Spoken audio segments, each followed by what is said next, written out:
Before we get started, a big thank you to all of my supporters over on Patreon and on Twitch, with the Patreon people coming up on screen now. A big thank you to my legendary supporters, Mike, Kira, Truck Driving Gamer, and Obi-Wan Kanzi. Thank you guys, I really very much appreciate it. If you would like to help support me and the channel, then you can head over to twitch.tv/mandatoryquest and drop a sub over there. Or you can go over to patreon.com/mandatoryquest and become a Patreon member for some early access to some videos and some behind the scenes stuff. So we are doing scenario 22, which is called Ice Floes, which follows on from the last scenario that we did, where we are on the trail of the Lurker Crown. So we're going to kind of follow this story through a little bit more and see where it takes us. Before we do anything, though, before we go into the scenario, we need to do a boat event because we are traveling by sea again. So a combination of a late start and uncooperative winds has you sailing past nightfall. The sky lights up with an infinite sea of star pinpricks stretching across the horizon. Despite the cold, you set up a sleeping pad on the main deck to rest under the majesty of the stars. You've heard stories of Aethers traveling to the heavens, driven mad in their quest. You've seen Quattrals attempt to conquer the sky. You've seen creatures older than recorded history, now nameless except for the monikers you've bestowed. You've seen so much of this incredible world, and still this view humbles you. One star in particular catches your eye, burning brighter than its siblings. You concentrate, manifesting what you want in the world. Do we, option A, dream of a vibrant, prosperous town? Or option B, dream of a happy, bountiful town?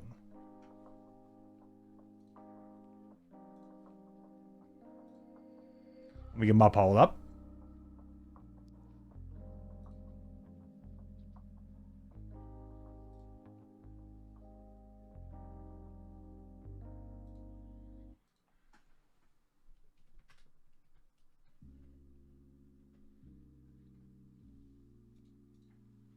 Okay, the poll is up.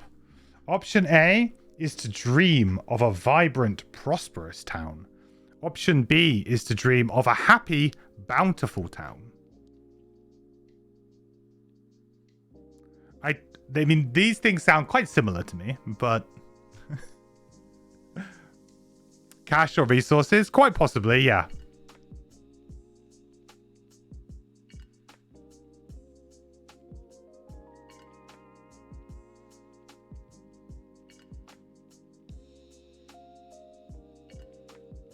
I mean, I'm guessing we're wishing on a star, right? That's what we're doing.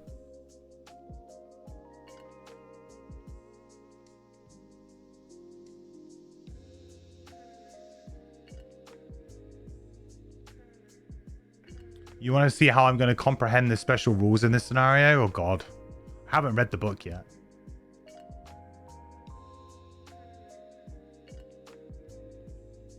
A. Dream of a vibrant, prosperous town. Okay. By the time you open your eyes, it's daylight, and the ship is well underway to its destination. You feel relaxed and well rested. The deckhand slides a plate of fruit your way. Would you believe a crate of produce was just bobbling in the ocean this morning? You're not sure why, but you can tell it's a brighter future. Gain 1 prosperity. Gain any 1 herb resource each. That's amazing. 1 prosperity and any 1 herb resource each?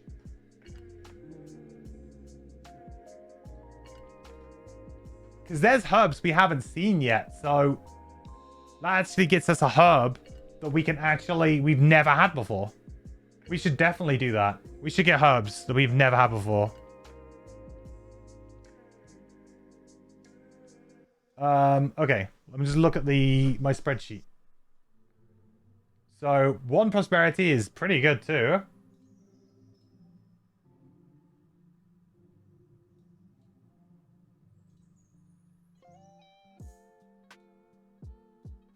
And then herbs, we should get flame fruit. We should get a flame fruit.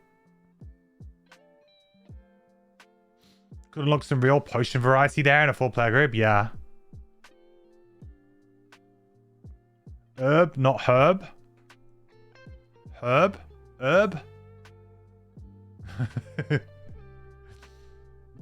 Did I add the extra health for the cloak? I did not. Thank you for reminding me.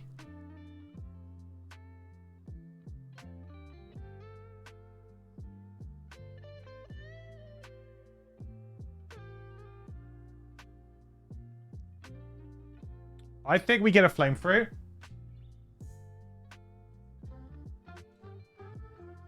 And possibly an axe nut. Or a corpse cap. Axe nut.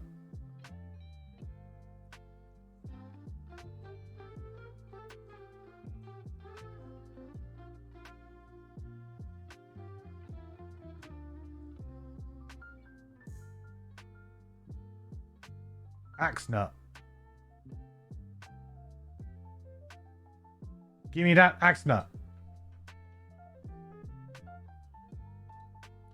Axe nut might be for a power potion. It sounds like it's going to be good, right? Flame fruit, I was thinking, could also be some kind of like, it could be a power potion of some sort, right? Or it might just be like mana potions, maybe.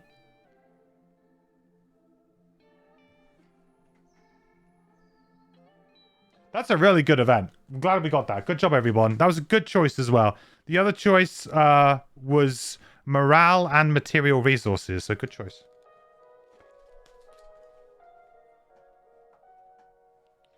Okay, so let's go to the foreteller, though, for this scenario.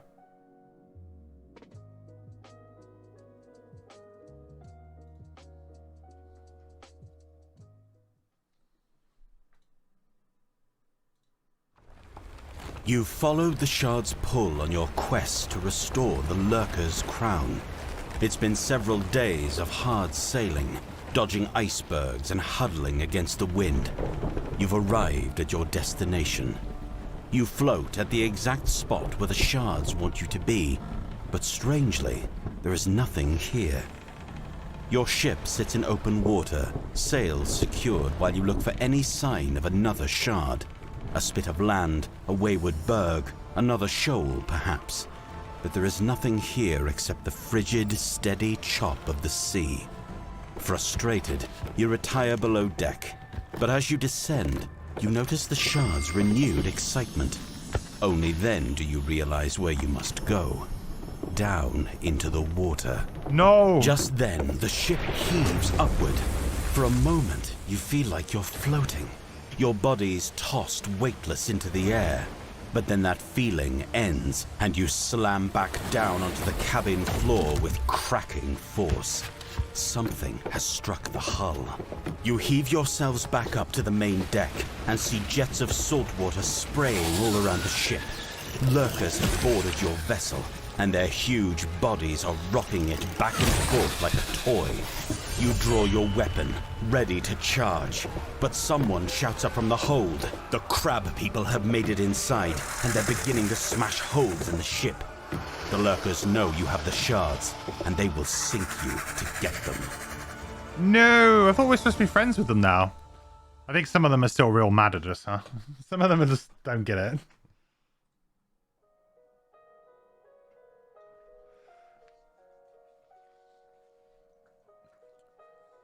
Hard sailing after a nice, relaxing night and a shooting star bringing you fruit. Yeah, we were a rude awakening right there.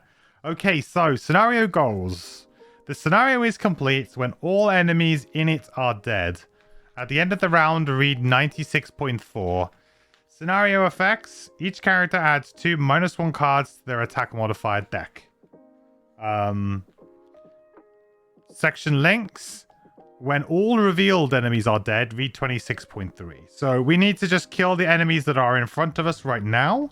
And then after we've done that, we read 26.3. And then I presume that something will change quite drastically in the scenario, going by the amount of things that are listed in the components list, but are not actually in play right now. There's a whole new enemy type that is not listed or used. Okay, so let's do battle goals.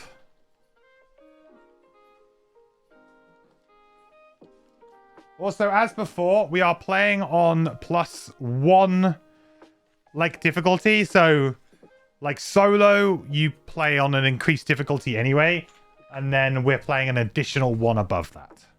So that's why I've got my thing set up now to give me automatic level adjustment of +1. So whatever we should be on as a solo player, we'll be playing on one above that.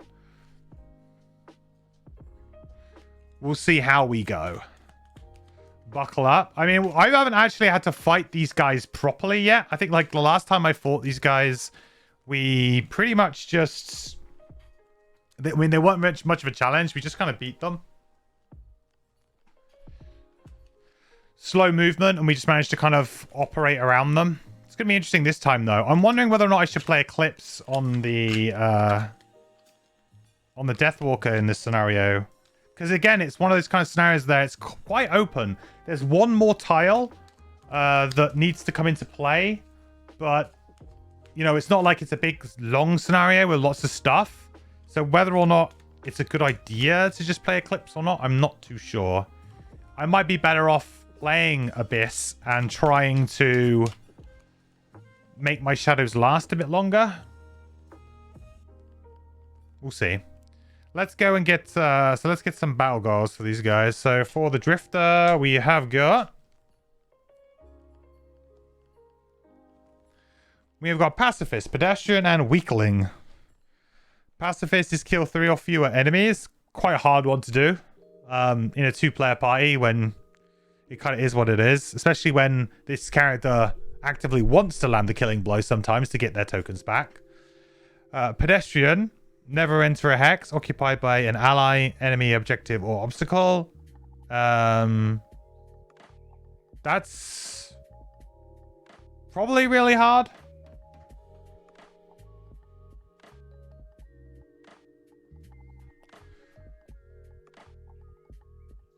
Bit confused by that one, but okay. Feels like it's probably pretty doable. But I wouldn't be able to like jump over an enemy, which sucks. At some point I may want to do that.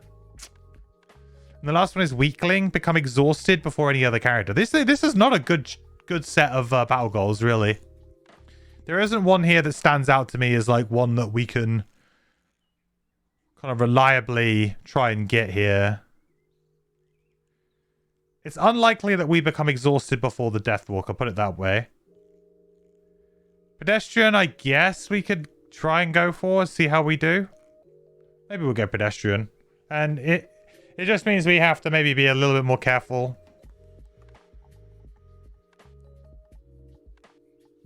Enemy, objective, or obstacle.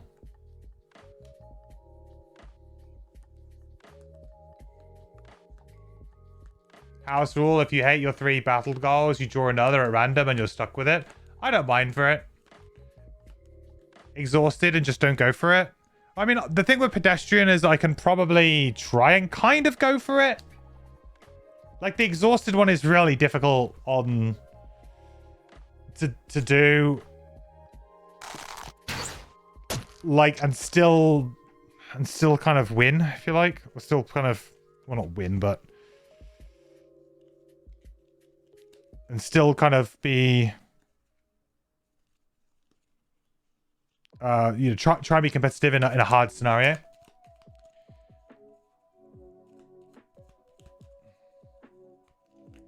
Lodro, thank you so much for the follow. Welcome to the quest. Welcome in. Hope you're doing well. Yeah, Pedestrian is the least damage to my play. Yeah, it just means that like basically I can with Pedestrian I can just try and stick to it for as long as possible, but then if I get a turn later on in the scenario where it's like, hey, you're either going to win or lose depending on if you do it or not, then I will just throw the battle goal away and just do what I need to do to win. Okay, so for the Deathwalker we've got Closer, Rambler, and Dynamo. I think out of these lot, Closer is the one that, in theory, is one that I can probably do. Ends no more than 3 of your turns in the hex in which you started, except when long resting. That's never going to happen on this character because we're going to move shadows a bunch. So Rambler is straight out. Dynamo, kill an enemy with an attack that would have caused at least 4 or more points of damage than necessary. Dynamo's pretty doable because we do often attack for like 5 and 6. So, and we could draw a ×2. Like, I think Dynamo's actually pretty doable on the Deathwalker with the amount of damage, like raw numbers that we can often output. So, I think Dynamo's a fair choice. We actually have, and also doesn't affect the way we play. We just need to keep playing normally, and it may just happen if we get a good lucky draw. So we're not going to force any others.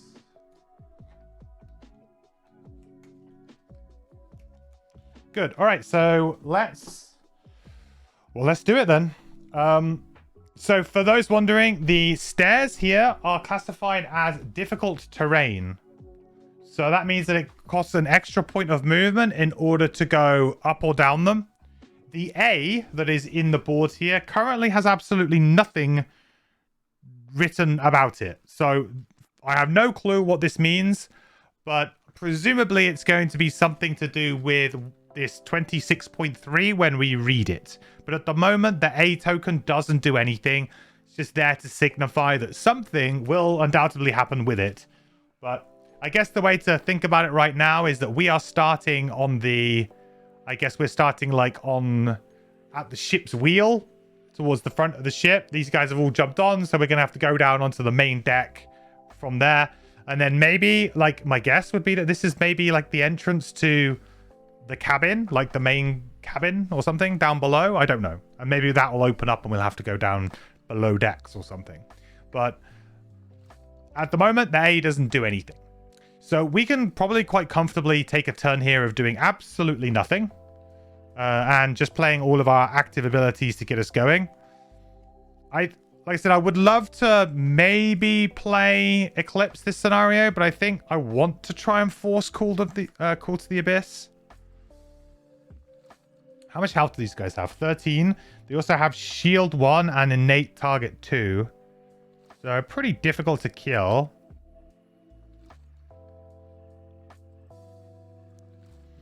They're going to take at least 2 to 3 attacks on each one to kill them. I think we can manage it.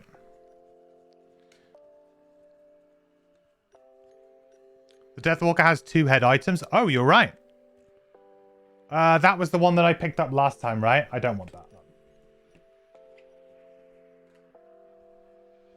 I don't know why I thought that the spyglass doesn't look like something you wear on your head. It looks like a small item or a hand item to me.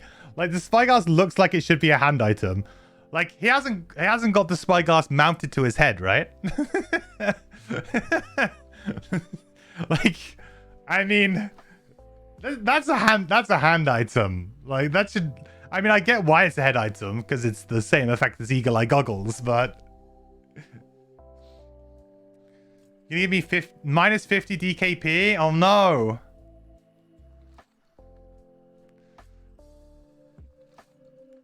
It's not fair. Okay. So I'm gonna play Call to the Abyss this scenario. Even though I feel like Eclipse would also be really good, but Eclipse feels... I feel like I can play this a little bit slower. So I'm gonna play a Call to the Abyss this turn. And I will make Dark because that will be a very good way of starting things off. The other thing I could do is I honestly could not play a Call to the Abyss straight away. And I could actually just get a... Oh, actually, what I could do is I could get Shadow Beast out on the first turn. Yeah, and then I could get Call to the Abyss back with my minor stamina potion and then play Call to the Abyss on the next turn. That seems pretty reasonable. Because then I basically get a bit of extra stamina out of it. I get a Shadow Beast on the board immediately. I actually really like that play. I'm going to go for that. See how that kind of works out for us. And then for our old friend here, we know what we're doing. There's no even... We're playing Crushing Weight. I wonder if I play Shockwave this scenario, actually. I haven't actually managed to play that properly yet. We had it last scenario, but it just didn't really do anything. So we got to do the old crushing weight, continuous health, the classic play. But we're going to go late initiatives as late as we can on both of these characters here, because there's no reason to go early.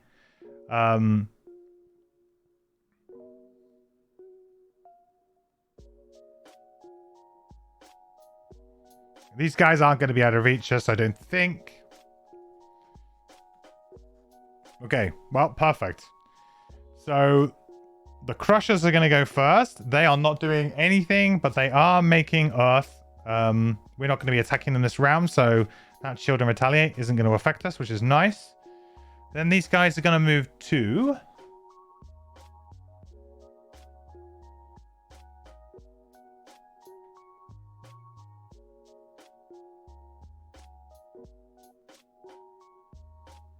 They are coming. So the wave throwers are also maybe melee. I mean, if they are also melee, then this should be really simple because I can just set up choke points. But if they have some ranged attacks, that will be more tricky. Okay, Drifter will set up continuous health and crushing weights.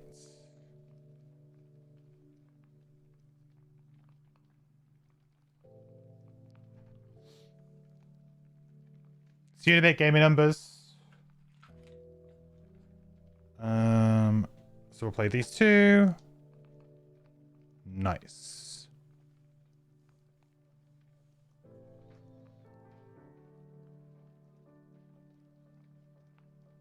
You're saying that the Deathwalker is a Valrath, so she has horns to carry the spyglass. It's tenuous at best. Just balancing precariously there. How does she wear a regular hat anyway? It's a bit like the Hatchet's hat, right? How do they, like... He's got holes in it. Alright, so that's the Drifter. So Deathwalker should be nice and easy here. We're going to use the bottom of Call of the Abyss to place a Shadow token. And to be honest, I actually want to put it, like, here. Because I don't want this guy to run off and get himself killed immediately. I want it to kind of stay within a relative safety of me. I'm probably going to go late again next turn. Well, I definitely am. I'll play Call to the Abyss again. And then we will summon our Shadow Beast.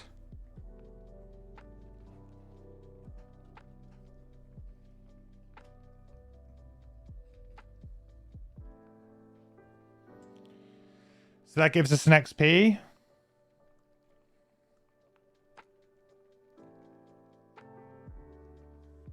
And our little Shadow Beast. Then we'll use the Stamina Potion right away to get Call to the Abyss back.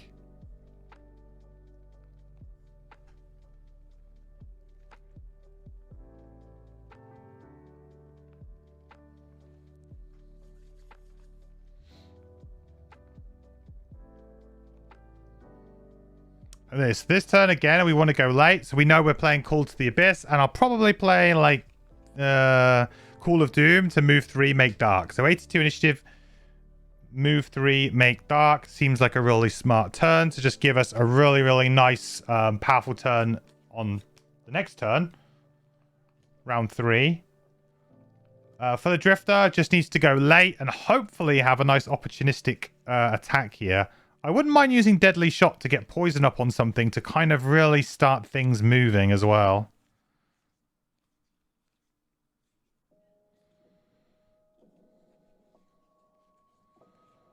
What would be a good late initiative card to play here? Sustain Momentum, 76. Not Bloodletting, that's for sure.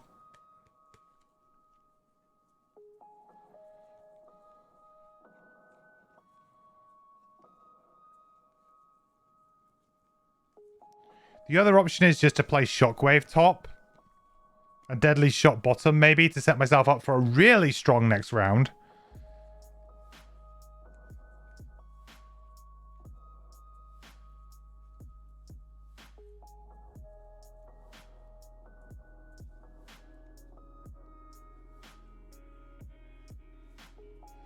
I think I want to save Shockwave. Do I want to save Shockwave? Yeah, I think I want to save Shockwave for now.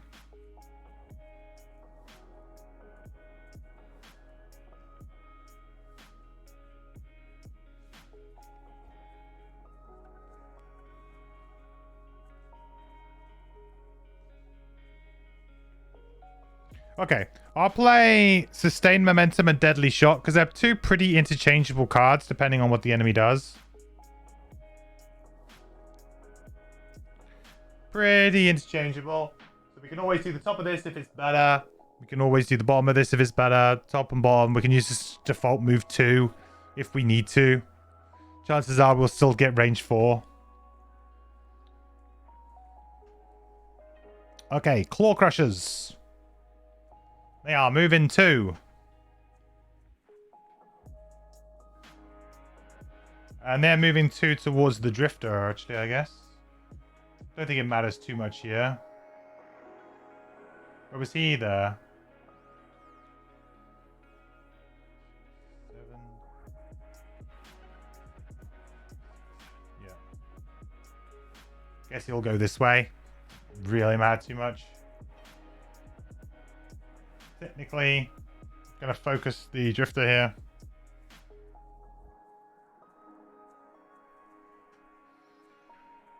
Alright, that will do nothing else. These guys are gonna move for 1. Melee again, interesting, huh? Alright, so now it's time for the Drifter. So we can move 4. 1, 2, 3.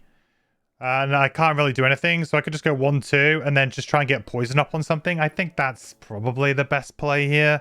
So we're just going to use the bottom of Sustained Momentum as a move 2.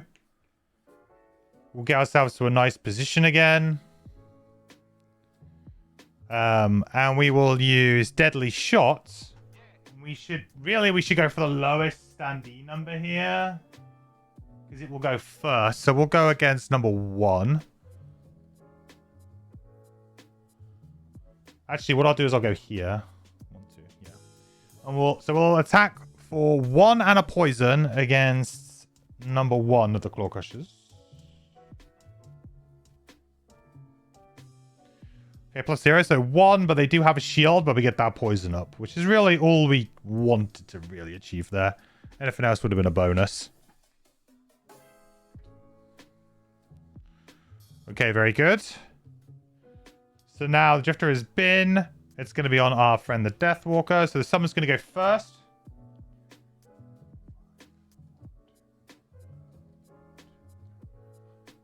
it's going to go after number 1. This is going to be nice because we can maybe hold that. If we can hold that 1 hex for a little bit, that's going to be really good.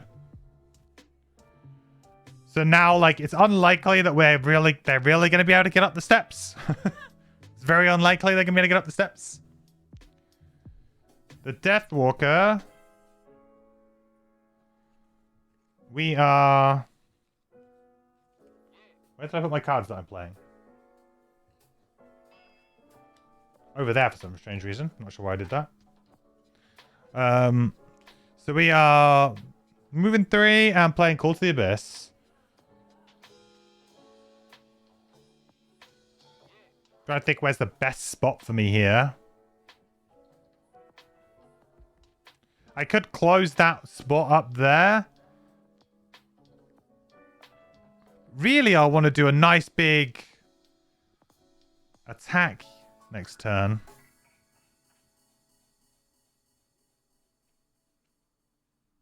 You know me, I want to do Forceful Spirits, but it's only range 2.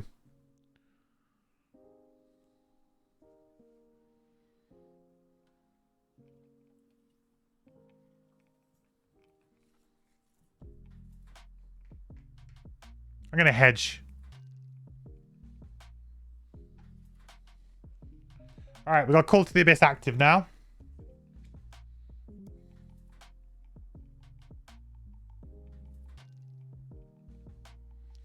So this turn's like the important one. We want to go late and kind of hope that we don't get screwed over by some card we don't know about.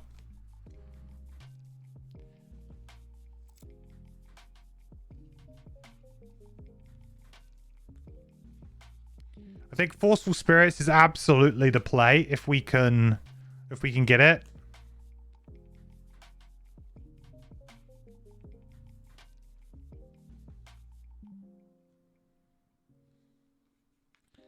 And I could probably go really late on 86 here and be relatively safe still.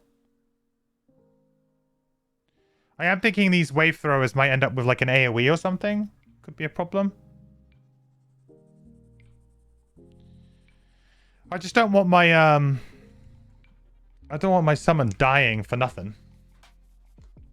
Good chance the summon dies if we go late, right? Not if the Drifter goes before the Deathwalker.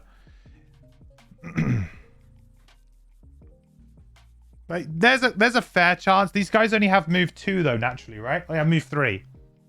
I suppose, yeah, there is a chance of that. It's not the end of the world if it does die though. Because I kind of just got like a free 1 XP and a free round out of it. Like that taking a hit versus maybe my Drifter taking a hit. I think I prefer him taking the hit. Plus, they may not even draw an attack.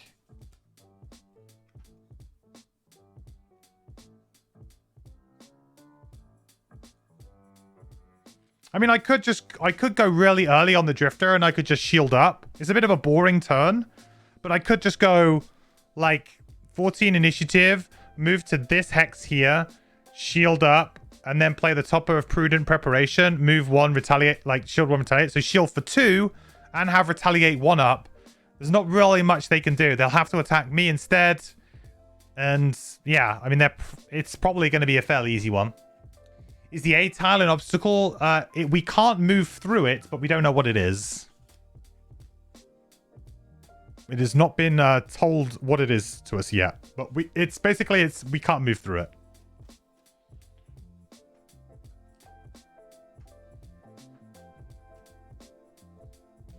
Yeah, I think I like this turn, 14.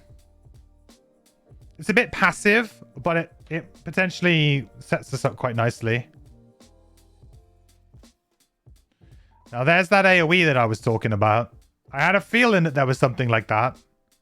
Like, there's going to be something that we're not thinking about that's going to come up. All right, well, the Drifter's going to go to here and basically shield up and shield and retaliate for the round.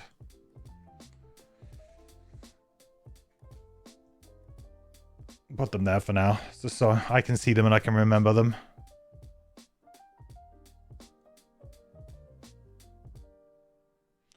Okay.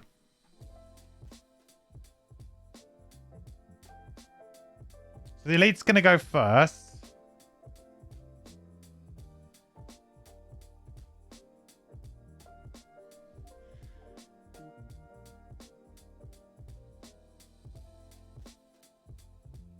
Only the elite has range 2, right? Is that how is that what it's saying?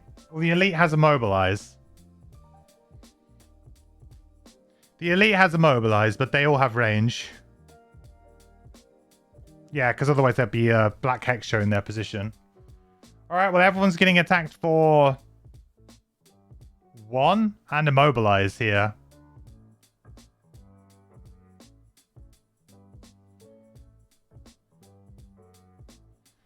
Yep. That is happening. That is definitely happening. Okay, so first up onto the Drifter. So the Drifter does have crude hide armor. So it's going to gain disadvantage on this attack. Not that it really matters. Oh, well, maybe it will. Okay, so it's +1. So it was an attack of 1. So 2, but we have shield 2. So no damage, but we are immobilized.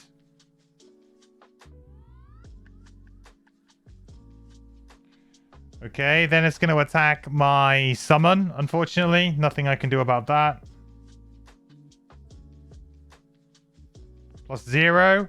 So it's 1 damage. So unfortunately, the summon only has 1 health.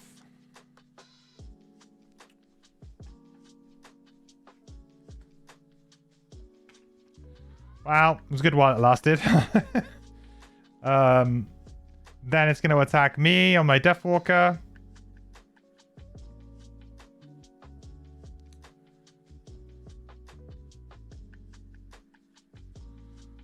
So 2 damage to the Deathwalker.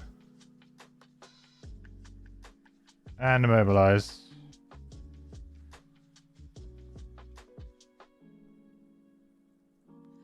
Oh, now the regulars have got to go.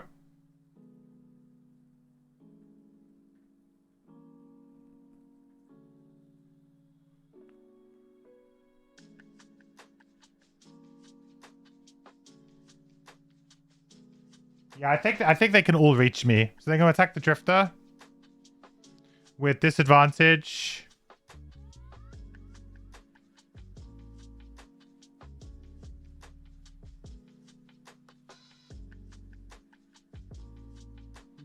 No damage. Deathwalker. 1 damage. Yeah, this is pretty brutal. And then this guy, I think he is going to move a bit closer here to make sure that he gets the... Yeah, otherwise from there, 1, 2, I don't think he gets everyone. So he needs to move a little bit closer so that he can get both characters.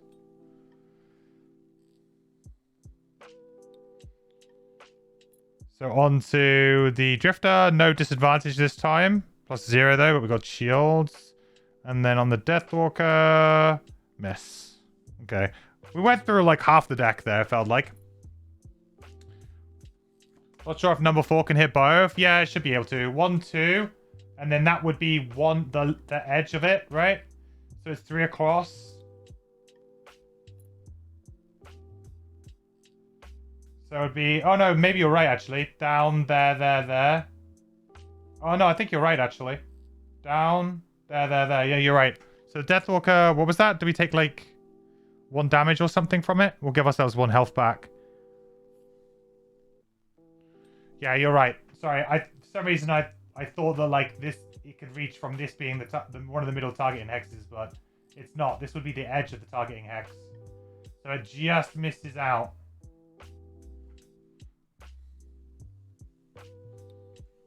Yeah, you're right. Good catch, Garrett. Oh, sorry, Ethnic.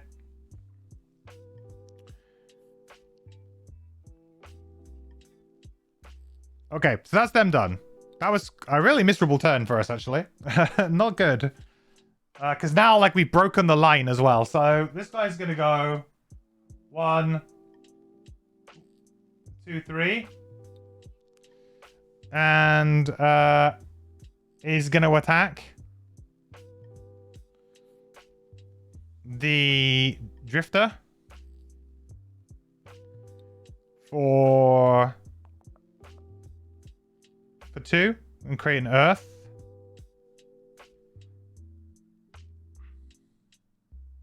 So that's 1, but I do have currently shield 2. So he's attacking for 4, so I'm going to take 2 damage and retaliate 1 back to him. This has not been a good start to this scenario, huh? And then the next guy's going to go 1, 2, 3 and attack the Deathwalker for -1. Oh, hang on. No, the Drifter needs 1 more health back. I miscalculated that. Sorry, I thought it was attack 3. So that's 1. So 1 damage to the Deathwalker. Okay. Whew. Rough round. Okay. Well, we need to, like... We need to get things going now. All right, so we're going to do Forceful Spirits.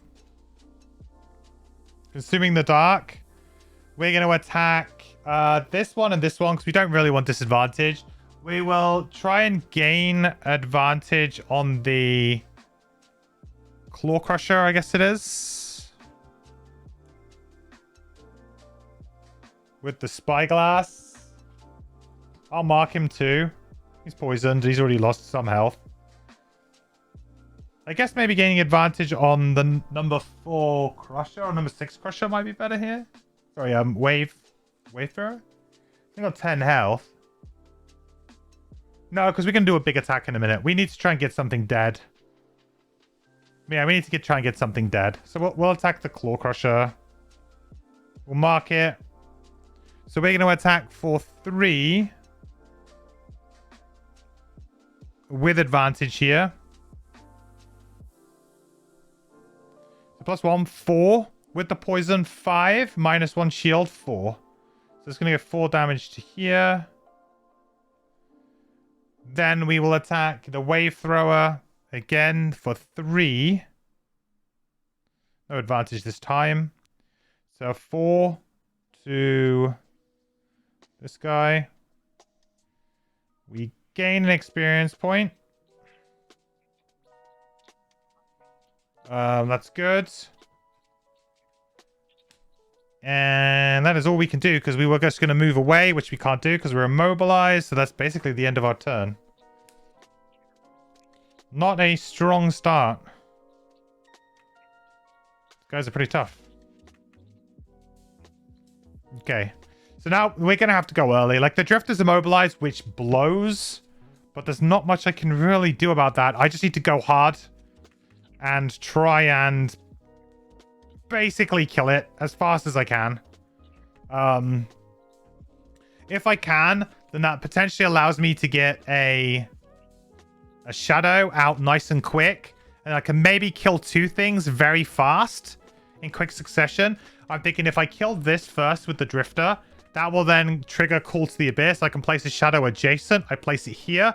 I then do a big attack 5 here against this guy. It's on 6 health. I could draw a +1. That potentially kills that. We drop another token. Then we're kind of like off to the races a little bit. 2 things gone. I like that. But we're going to have to go super early to kind of enable this. Which I don't think I can really do. How much health has this guy got? He's got 8. And I can attack him for 5 with Pierce. Yeah, I need more than that. I'm going to have to get like a bit of a lucky draw out of them here, I think. 31 initiative. I don't love it, but I think that's the best thing for us to do. Got your lunch and feel blessed about having lunch while watching MQ. I love lunch too. Don't love me, I love lunch. We were really bad today. We had takeout for dinner for dinner tonight. I got home and I was like so tired. And my girlfriend's like, "Oh, do you mind cooking tonight? Because like she's got a stream. She had an early stream than usual." I'm like, yeah, let's order takeout. I just couldn't bring myself tonight to like cook at all. Like, can't. Sorry.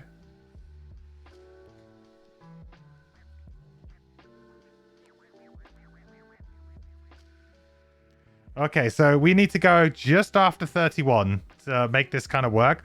We're going to play Fluid Knight. We might have to use our Boots of Speed here to just kind of get things going. So then we could go on 34.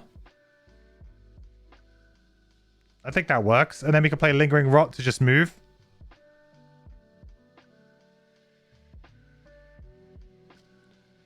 Okay, I'm going to go 24 here, but probably using my boots to increase by 10. Oh, genius.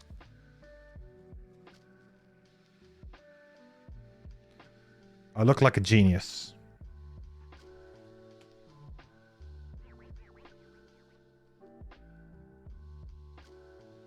That's what I'm talking about.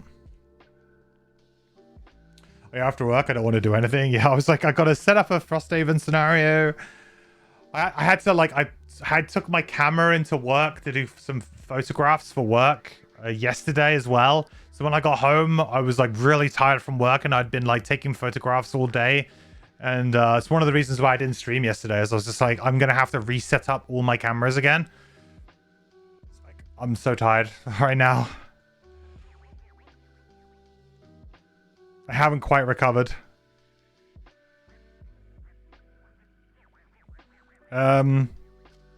Okay, so the first thing we'll do is we'll do Fortitude, I guess. So we'll attack for... so we're going to attack for 5 using Crushing Weight. So it'll be 6 with the poison.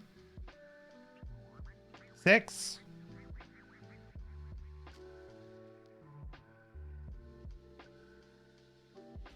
So that's the first part that needed to go our way. Now... Oh, I feel like I can probably avoid that with the move 3, huh? Should be able to, for the most part. I should be able to avoid most of these guys. Well, actually, the second Claw Crusher is going to be difficult. Then I'll use Bloodletting bottom here. We're going to attack for 3, because we're going to use a charge of Crushing Weight. So 3... with the poison 4. Oh!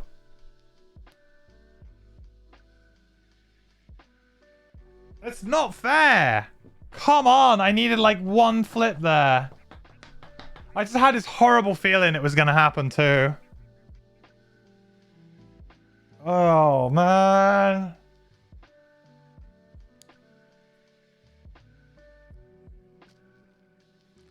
That's brute. That's absolutely, like, that's terrible. That is so bad.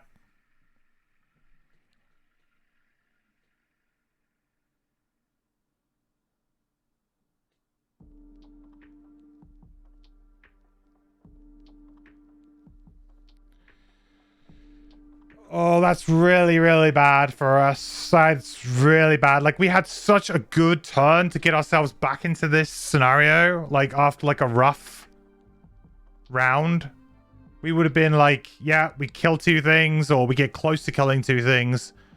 And we're back in it. With Shadow on the board, maybe. Like, oh.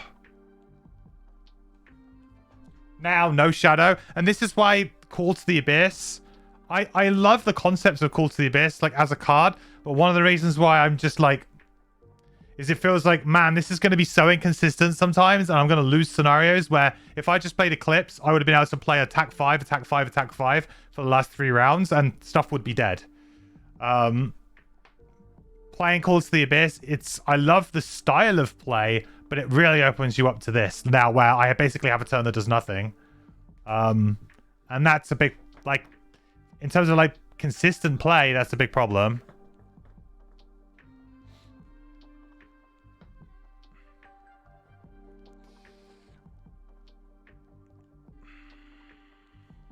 Okay, well, that happened. I have to move on. So on to the Deathwalker now, who, unfortunately, really has nothing to do. Because now both of our cards don't... Well... Neither of our cards really work. Like, the best thing I can probably do right now is a default attack 2, move away. Like, that is so sad, but that is really the best thing I could possibly do right now.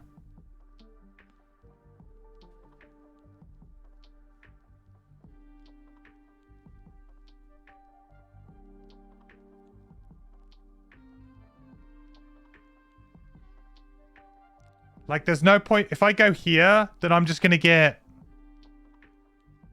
Am I just going to get attacked by a load of stuff? Like...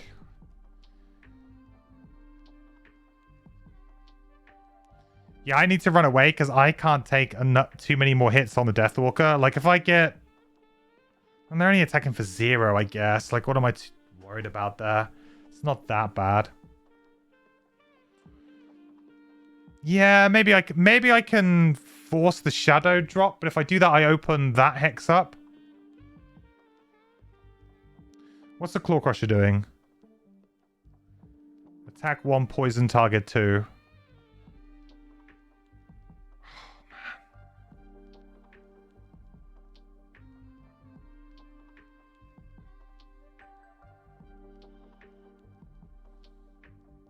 Yeah, I have to just do a default attack 2 here. Because I could just blow myself out in other ways. So we're going to attack... We'll do a default attack 2 on this guy.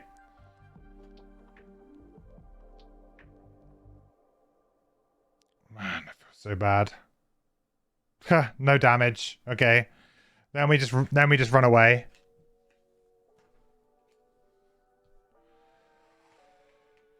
Don't give them the extra targets. We're gonna be short resting like crazy in a bit. All right.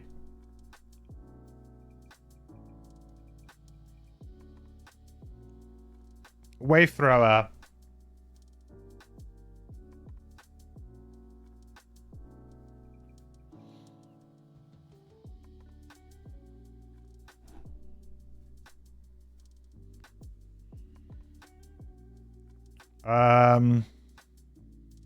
Then number 4.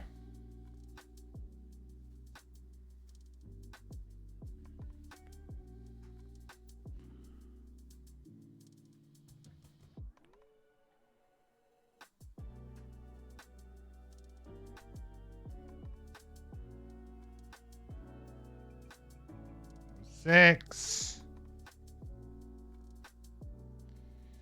Alright, so he's going to stay put.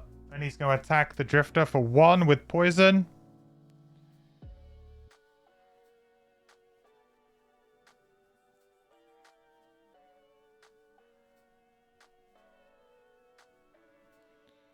So just 1 damage in the poison.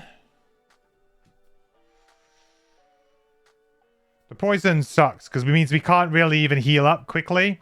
I mean, we've got like double heal, but we'll lose a charge of our heal, which kind of blows.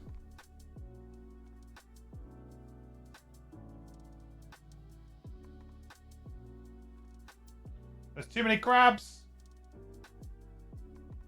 Drifter's got crabs all around.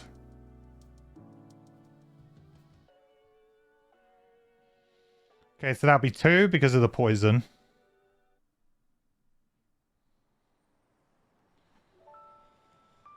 Alright, well there we go. So, I mean, one of the crushers is going to die.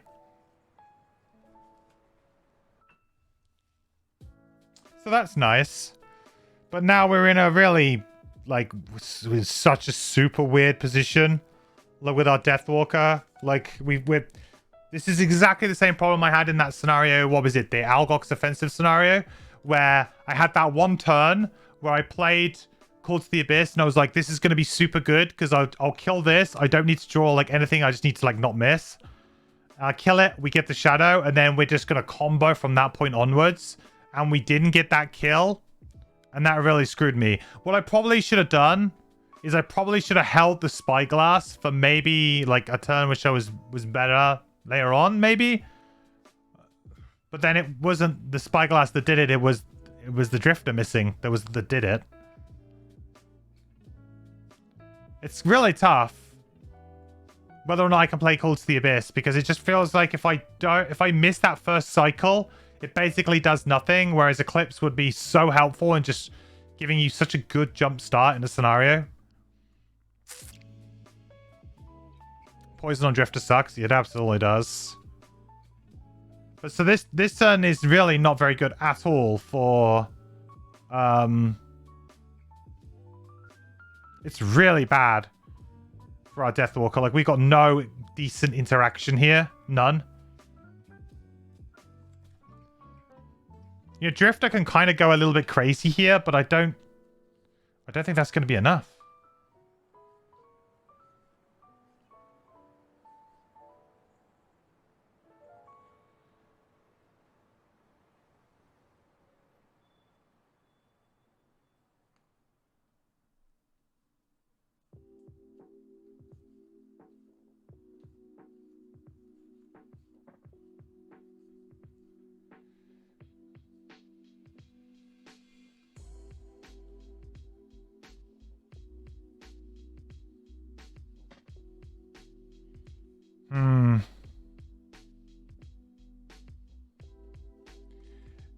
The Drifter's gonna have to go crazy.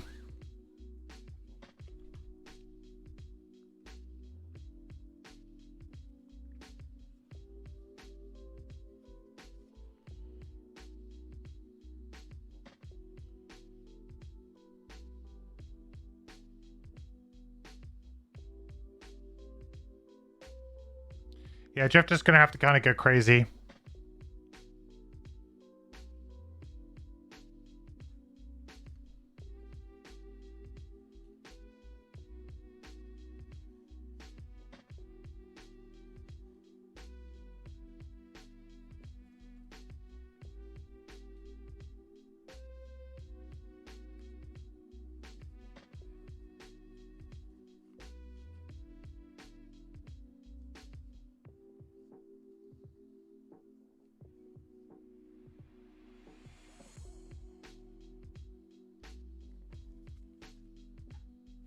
Deathwalker on 28. Oh, man, I hate this.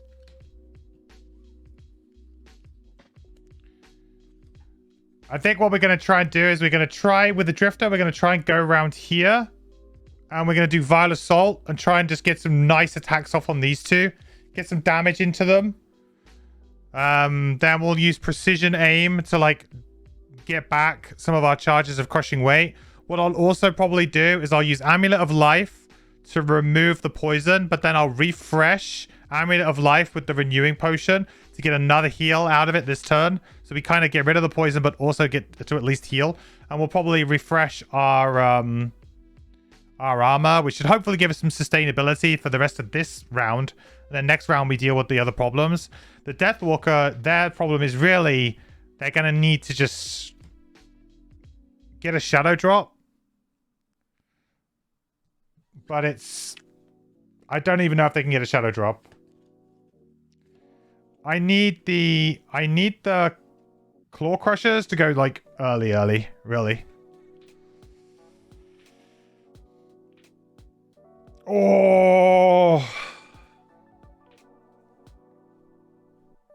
Okay, we got a bit of luck. We got a little bit of luck there. Okay.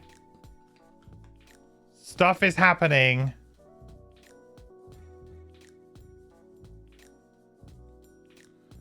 No, hang on. That needs... Yeah, no, that's fine.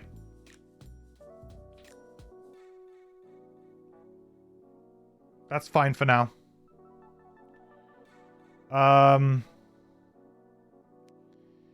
Next one. He is going to attack. Oh no, he's immobilizing. Dude, no. Why? Okay. Well, the fact that they went early maybe means that it's not such a big deal now. So he's going to attack the Drifter for 1 and immobilize and create Earth. Okay. It could have been worse, I guess. Alright, there's a lot of text on whatever this is. I'm not going to read that yet. I'm not going to worry about it quite yet. Oh, with the poison too, so that's 4 damage. Yeah, I guess it is.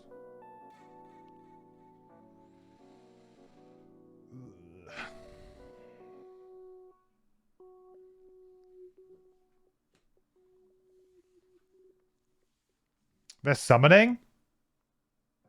Oh, that's why we have the eels. Oh. Hang on a minute. It says in an adjacent unoccupied hex with a water tile. There is no water tiles. Nani?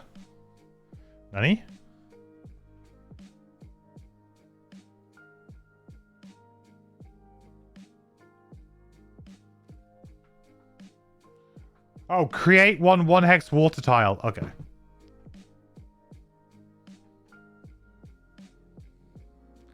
Yo, someone's been playing Crimson Scales. Are these just water spirits in disguise?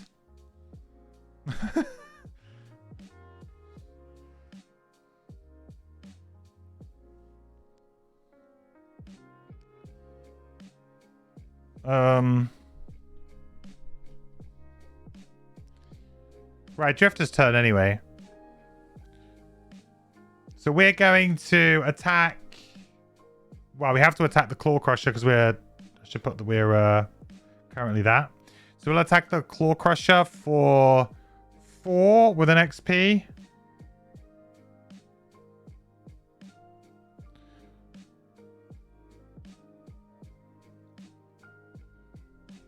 Four with their shield 3. Poison. Then we attack them for another 4, with this time with wound.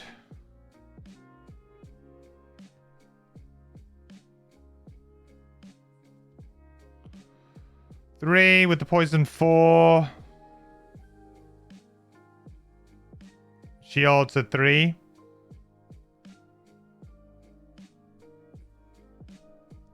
So that's now burned. Then I was just going to move a token back. So we'll move a token back on the Crushing Weight. I'm going to use Amulet of Life, which is going to give me an XP. And it's just going to basically remove the poison.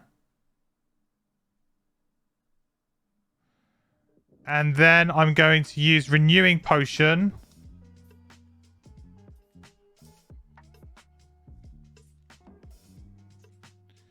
So you give me my Amulet of Life back and my Crude Hide Armor. And then I'm going to use the Amulet of Life to heal for 3.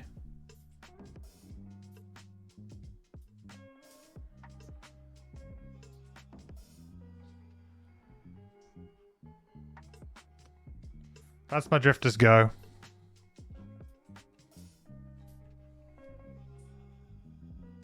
They had shield 3 for the rest of this turn? Oh my god, they did.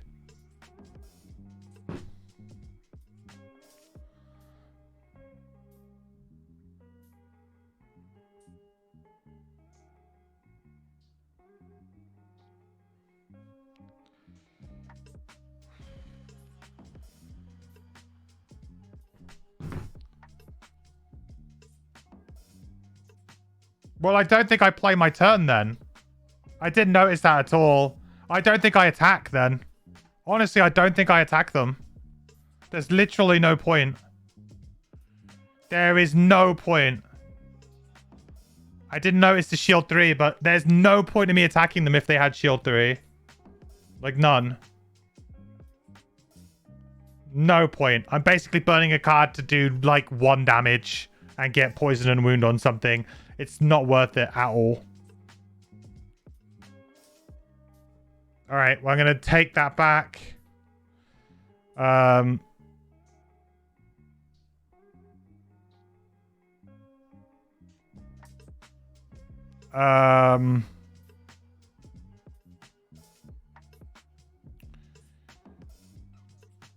There's literally no point.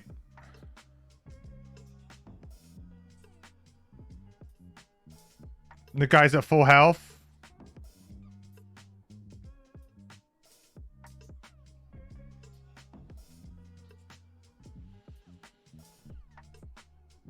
Yeah, there's literally no point in me doing anything.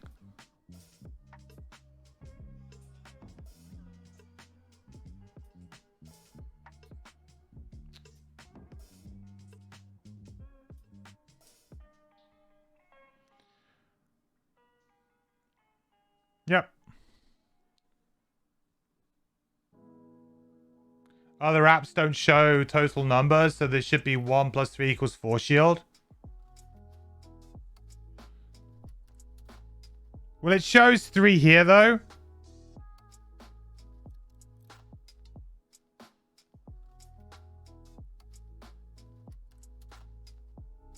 Like, this shows the total shield. It usually does.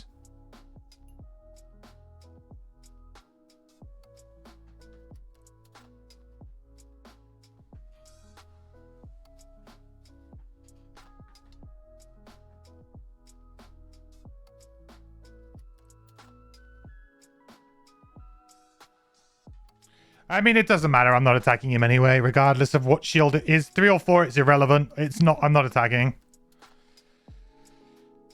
This scenario's really gone down the toilet, huh? And it's really...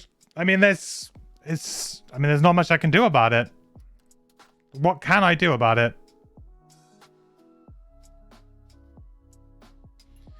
Nothing, really.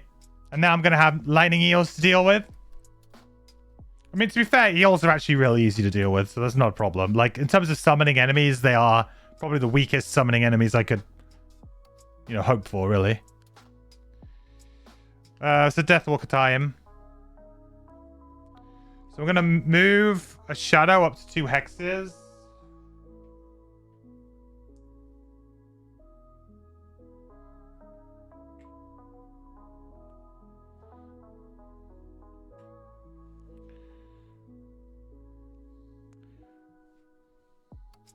And we'll use Shadow Step. That particular miss really sucked. Yeah, it's and like I'm starting to think the Call to the Abyss is not necessarily bad. Like it's just swingy. Like if I don't get a kill when I need to get a kill, Call to the Abyss feels awful, man. It feels so bad compared to like Eclipse, where it's like, hey, you start off strong, you get to go, you can immediately interact with the enemies, and like I'm a big fan of tempo cards in Gloomhaven. I was like, I am not shy away. I will not shy away from like a turn 1 trample on a brute or a turn 1 unstable upheaval on a crag cart if it will buy me so much time and positioning for my team, like a whole round or so. And like Eclipse feels like that kind of thing where it's like, oh man, if the scenario has it like laid up for you, you Eclipse and just don't look back, and then just use all of the resources that gives you to just kind of push your advantage very, very quickly. And then sure, you might have maybe a weaker kind of back half of the scenario because those shadows are gone. But you've almost gained so much tempo by that early play that it doesn't matter. Like you're kind of already ahead, so it doesn't really matter. The thing with like I would say this all the time, like the hardest room in Gloomhaven is generally always the first room. Generally. Because the first room will be, okay, here's a bunch of enemies. They're in the same room as you. They're going to act on this turn as you. You get no real opportunity a lot of the time to respond to how they're going to act, right? You know, you could get a really bad draw from them on the first turn where they immediately go really early, like you're against Night Demons. They immediately draw their earliest initiative. They run up to you and they hit you for like 4, and your glass cannon character dies because they were like 1 initiative out or something like that. Like there's so many like the first room is always the most dangerous because you just can't like play around a door or line of sight or stuff like that. It becomes very difficult for you to do. And this scenario was great for me because it gave me essentially 3 turns of doing nothing before the enemy were even going to be at my gates. And I even got a very lucky draw where I didn't know that these guys could summon, but if these guys were just back here summoning, it would have been a problem. I would have needed to go back there and press them. But they didn't.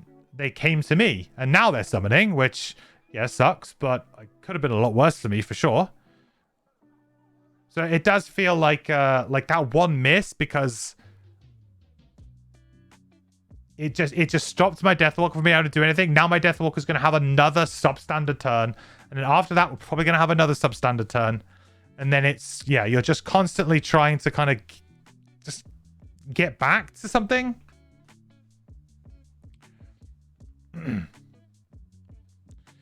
Okay, so Shadow Step, we're just going to go boop boop, and we are going to hit, we're going to attack for 3 the Crusher. That is number 6.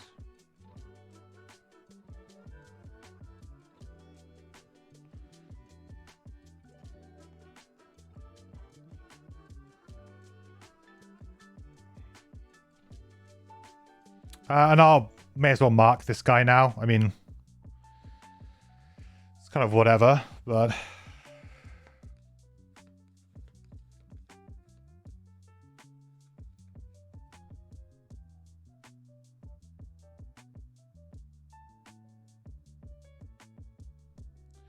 okay, so now these guys are going to summon. Yay.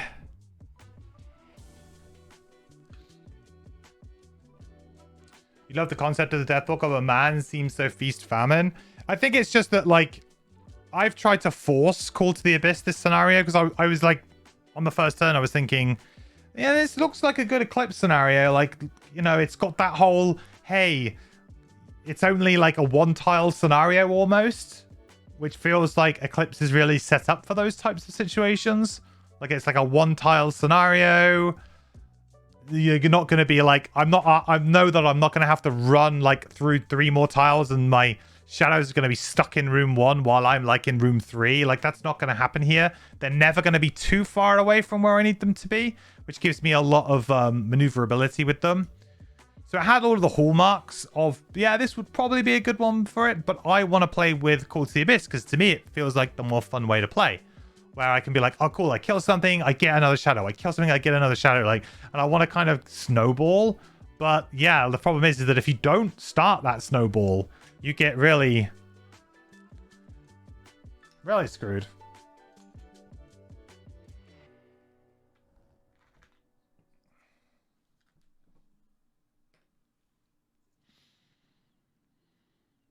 What's weird is there's no monsters on here.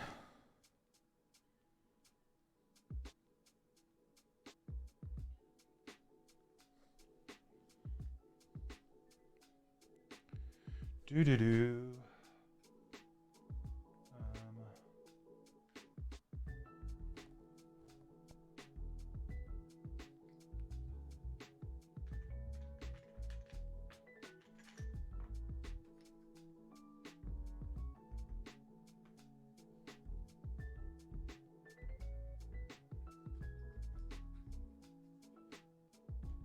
I still feel like we have a good shot at this scenario, though. Like, don't get me wrong. I'm not throwing in the towel quite yet. I feel like it's gonna be tough, but there's potentially a route to win still. The app's shied away again. Hang on.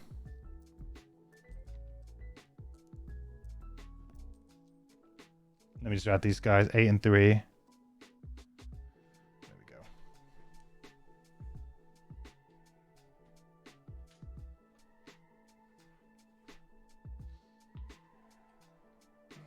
Yeah, it's just supposed to burn 1 or 2 cards because the Deathwalker has 11 card hand. Yeah, I mean, I think you burn 1.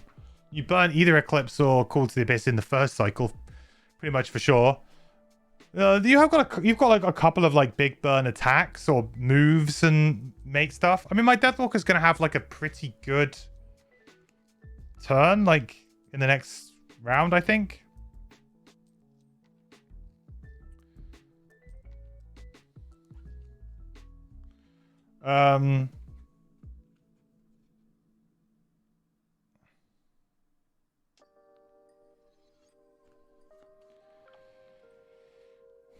Just really sucks that we've like we just haven't had good draws out of the enemy when we needed it, really.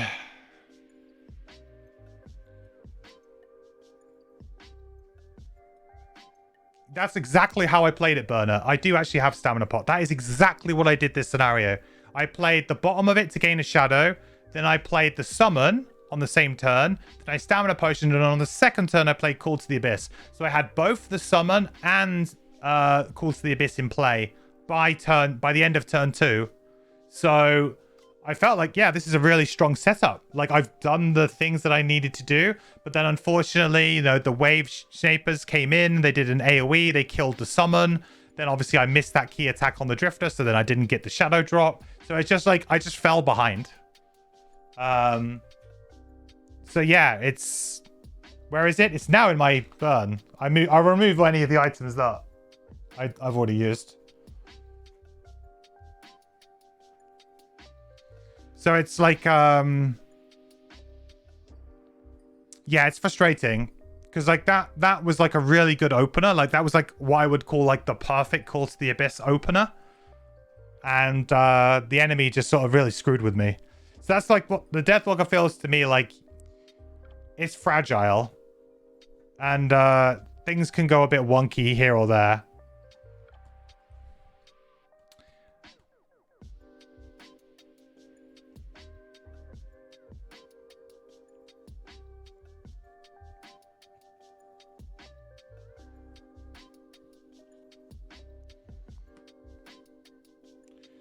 Just feel like I'm going to get killed. I feel like maybe I need to short rest on the Drifter. I don't know.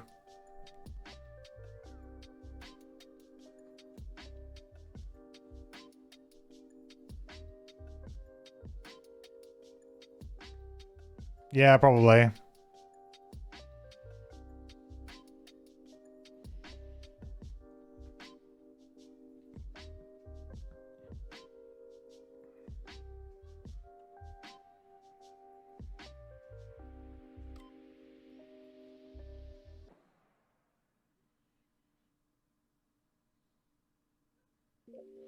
Nah, maybe not, actually. I think I might be okay here.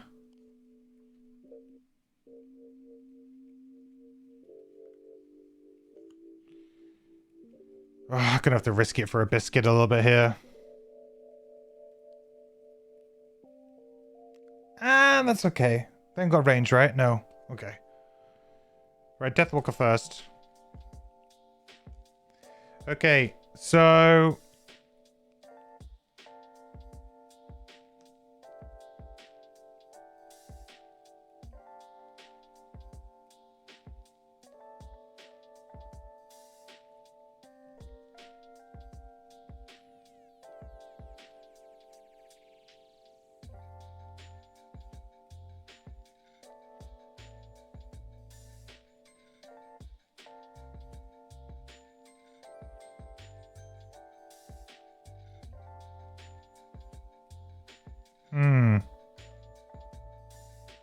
That's an interesting Claw Crusher attack. Haven't seen that one before.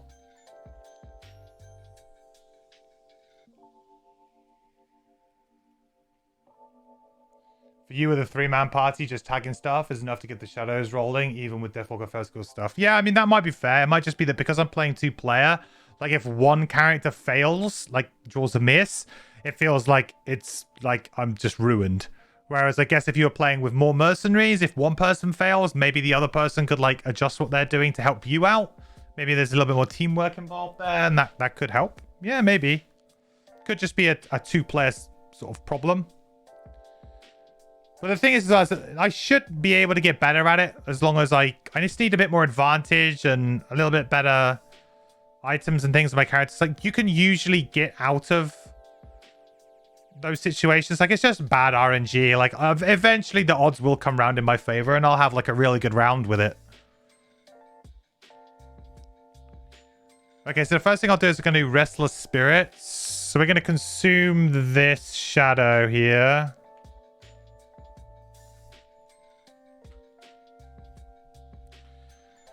So I'm going to attack for 6 and a curse.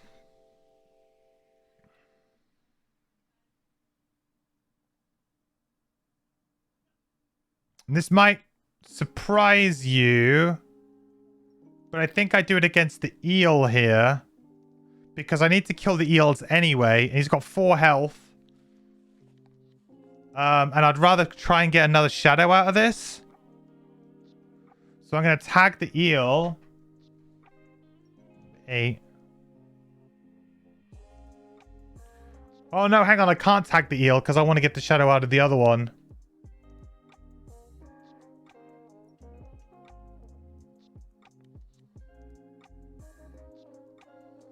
No, okay, I'll attack the Claw Crusher.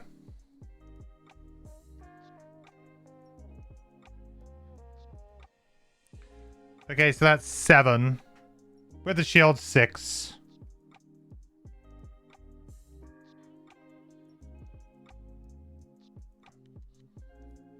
Yeah, no, sorry. I thought I wanted ideally my initiative to be a bit different there, but I couldn't make it work. Then I think I'm probably just going to move for 2 here just to get away. Yeah. Alright, these guys don't do anything. Good for me. Drifters go. So I'm going to use my crude spear here to reach over to attack this for 3 with a loot 1. So we're going to attack for 3. 6, dead. Drops a shadow. And a loot token.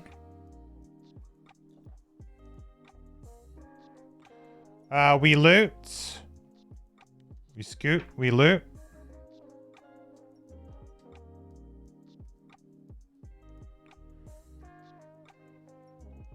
To hide. I noticed they've changed the UI slightly. It's kind of cool. I'm guessing we can see what loot we've got. Oh yeah, we can. Look at that. That's handy.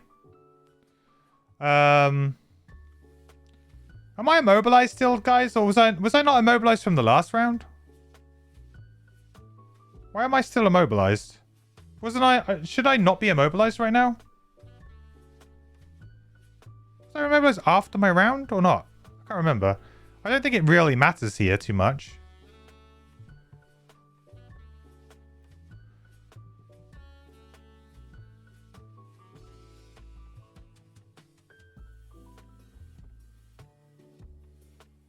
Don't think I'm immobilized? Yeah, me either. I think it didn't take it off for some reason.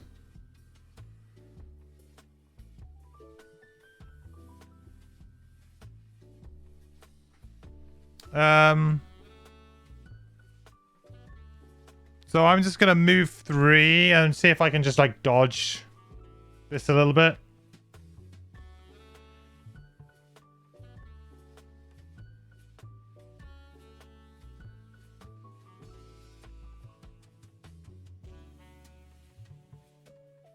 To be honest, I don't think it really matters if I... Well, I mean, I guess I can go down there, can't I? But then I'm going to get target 2'd against by the Claw Crusher. Does that matter? Probably not.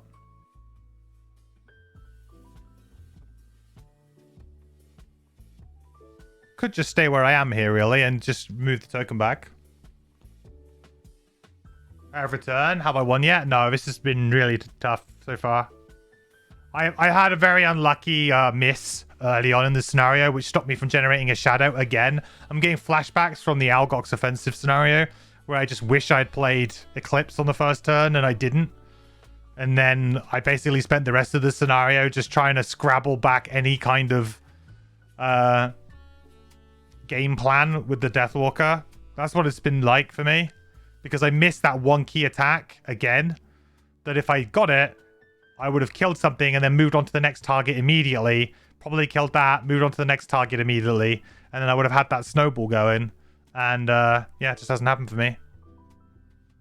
So with Draining Arrows, I could move like 1 hex, but I don't think it really matters. This way as well, I just soak all of the damage where I am. So I think I'm just going to stay here. And I'm just going to push back because I am only adjacent to 1 enemy. I'm going to push back Crushing Weight 1 more as well. So I'm going to have to short rest on the Drifter next turn. I've got no other choice, really. Unless I try and chance the long rest, but I'm not fancying my chances there. Okay, Claw Crusher. So they're going to attack for 1 here, but they have the ability to target suffers damage, where X is their shield value for this attack.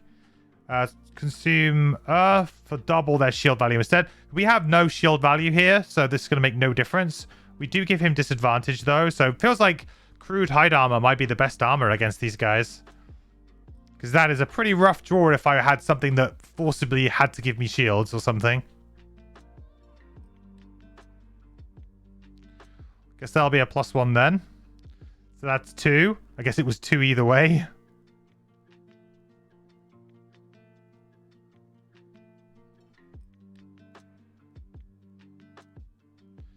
So now onto the Wave Throwers. So he's going to attack for 1 with a Mobilize on our Drifter, but he will have disadvantage.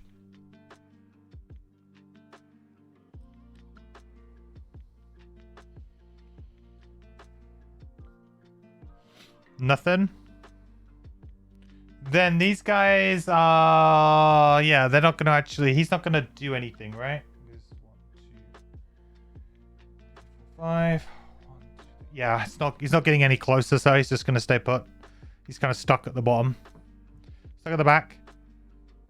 So you're dead.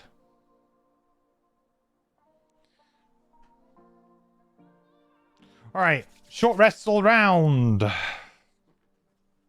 App's gone again. Oh.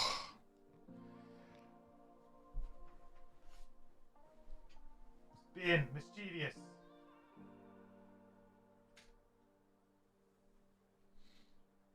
You think it's a sleep? It's not a sleep timer because I've got it on in front of me and it's working. It's nothing to do with that. It's the software that I'm using to basically clone stream my screen to my computer is like not the best. It's kind of like, yeah, we rigged this thing together, and if it loses a tiny bit of connection through the port, like if my cable is a little bit bent or like, you know, there's an interruption in the signal, even if it's just a small blip of an interruption in the signal, it shuts off. Like the app just closes. Like, it doesn't just stay up. I have to relaunch the app again and again and again. So I think it's probably more to do with just the cable that I'm using connected to my computer, if anything. But it is a really good cable, and I have no issues with it normally. But I guess if there is some kind of like issue where it is, if I move it too much, there's an interruption there. And if it, you know, goes a little bit loose in the port or something, and it loses connection for just even a split second, then it loses connection to the computer, which is like, ugh. Need an emote for this? That's a great idea. I'll work on something. That's a great idea. I'll see what I can do, Dwarf. I like that idea a lot. I don't know when I'll have time to do that. Maybe this weekend. Maybe while I've got the Super Bowl chili cooking on Sunday. Maybe I'll cook up an emote at the same time. Should be an emote of the miscrit emote replaced by a self. Yeah, I was thinking something like that.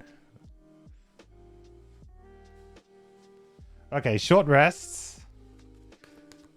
Oh, the lovely short rests. Don't burn the chorizo. I'll try my best. I'm going to have to cook less this year because I have a smaller slow cooker now. I'm trying to think how I can like adjust the quantities. Because I know I'll just end up buying the same and then having too much. I do have a bigger wok like thing though to cook it in. Like the pre-cook. So I have that. But I have a smaller slow cooker.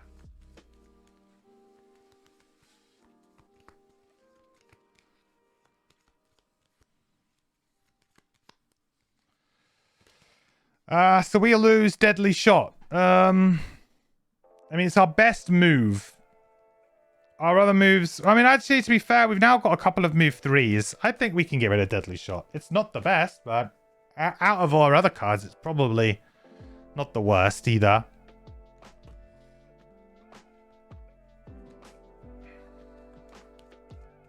Did I say wok? Yeah, wok. I generally cook... I love my wok. I cook everything in my wok. Like, everything. I'll cook anything in a wok. How many cards do the classes have in Frosthaven? Depends on the class. Drifter 12, Deathwalker 11. I think like the Blink Blade has maybe 9. Geminate has 14. And I would imagine a Bone Shaper's probably got like 10. And probably the Banner Spear's probably something similar.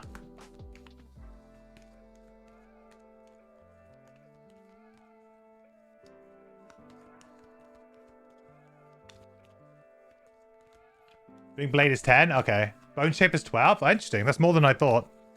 Considering they can just keep replaying their summons, but...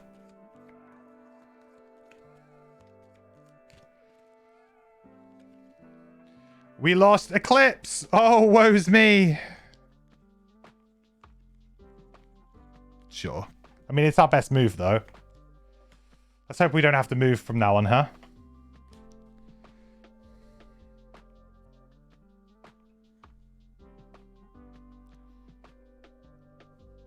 Right, I need to heal on my Drifter. Big time. Big time heal.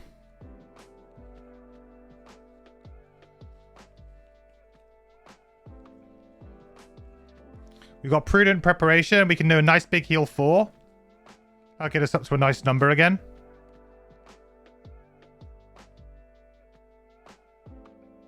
I think Crude Hide Armor is spent as well, isn't it now? 2 attacks last turn. Right, what's on what health? Can we kill the Crusher? He's on 7 health. We can kill the Crusher.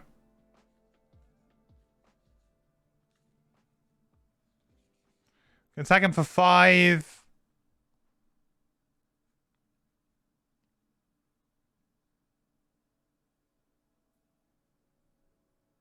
I can easily kill the Crusher this turn.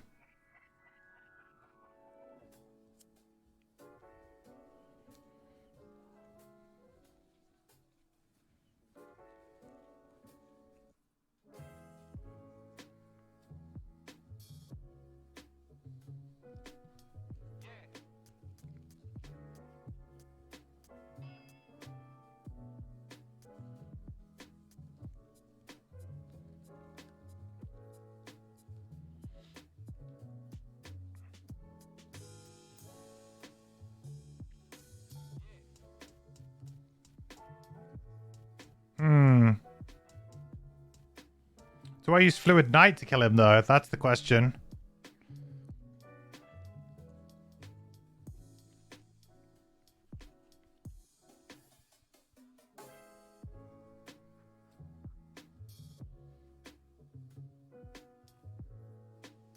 There are no 9-card stars. I can't remember. I haven't looked at the other starters in a long time.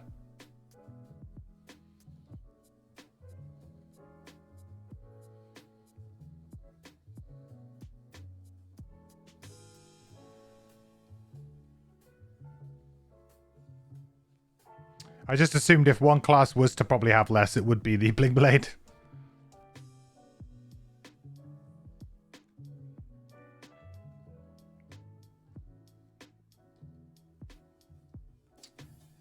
Yeah, so I just don't want to overkill this and waste like a bunch of attacks.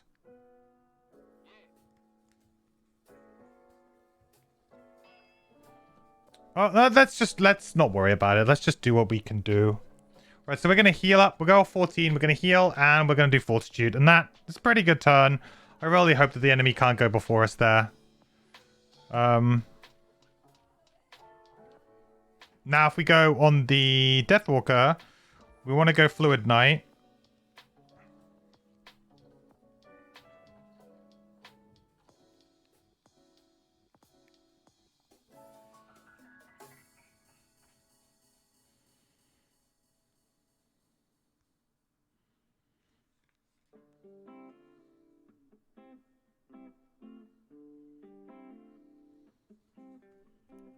Okay, good. They don't do anything. Lightning eels. We can, as long as we stay away from the lightning eels, we're good. So Drifter first. Okay, right, here we go. So we're going to attack for 3. We're using Crushing Weight. We're going to attack for 5 onto the Crusher. So he's got 7.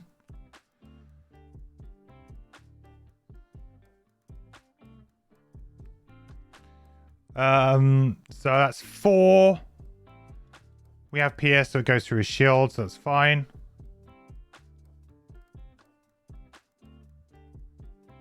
There's 4 damage there. And then we're going to heal up for 4. Gains us an XP.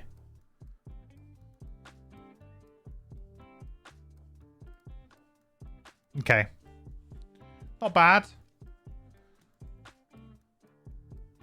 Deathwalker time. So I am going to mark the Claw Crusher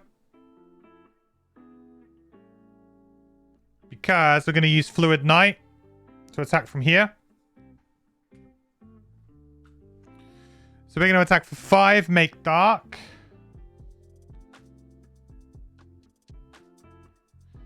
Gain an XP. 5 dead.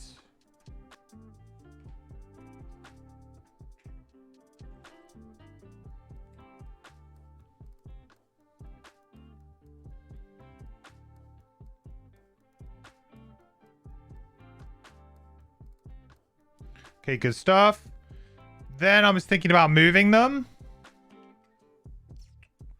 Do I want to move it? I think the next turn I really want to go straight into Rest of Spirits. I could use Lingering Rot, I suppose, which would also be pretty good.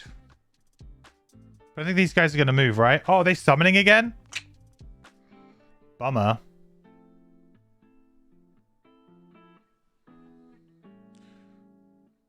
Actual bummer.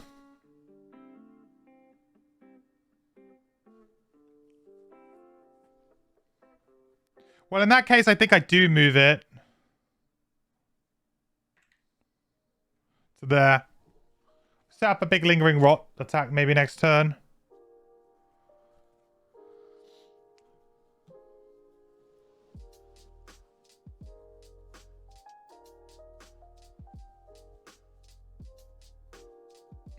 Have I even played Scenario 22 if I've not had enough Lightning Eels available to play straight away for a summoning action? This is only the second time they've done it.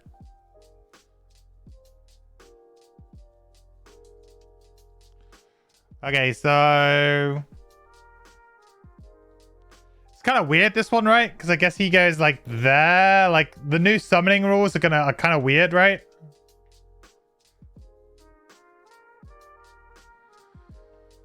So that's going to go there. That's going to go here.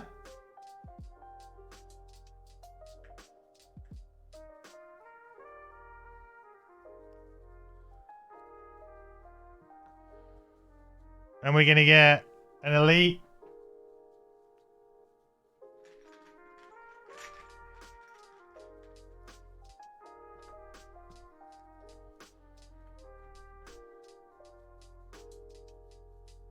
Regular.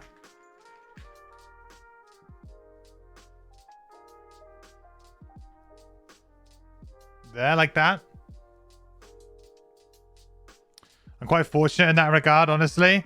Is it... Do they have two of them? I mean, it's their shuffle, but are they both them? 5 and 6.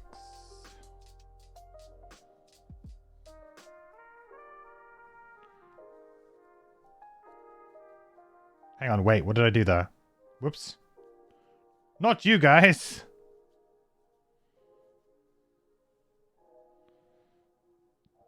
You guys.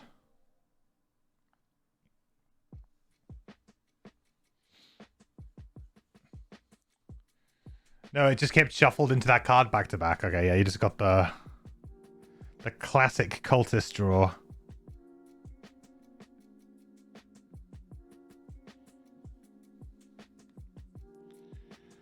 Okay. So, yeah, this turn I'm going to use Lingering Rot for the first time.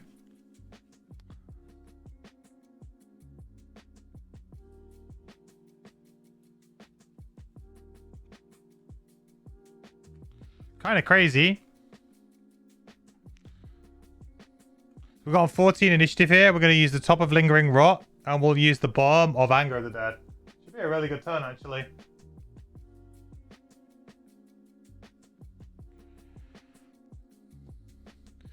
Gonna have to burn, though.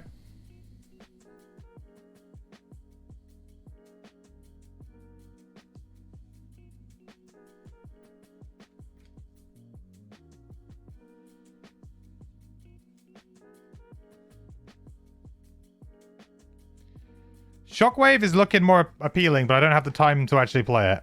That's the problem with Shockwave right now.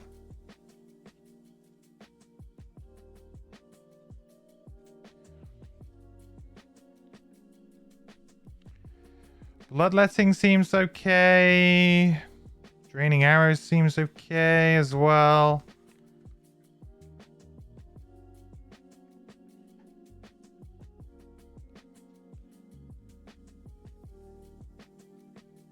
Okay. Eels! Why did it have to be eels? Alright, so the first thing I'm going to do here... Oh my god, they got a range attack? Oh no. Is we're going to use the Bomb of Anger of the Dead, which is going to wound all enemies occupying a hex with a shadow. So this is at the moment, number 6 is occupying a hex with a shadow. Get wounded. Then whenever an enemy enters a hex with a shadow this round, that enemy is going to gain wound. This is important. So next we're going to use Lingering Rot from this shadow here. So we're going to attack 4 things. So I guess we'll start with the elite eel to begin with. We're going to be attacking it for 3. It's going to gain us 2 XP as well. This, nice.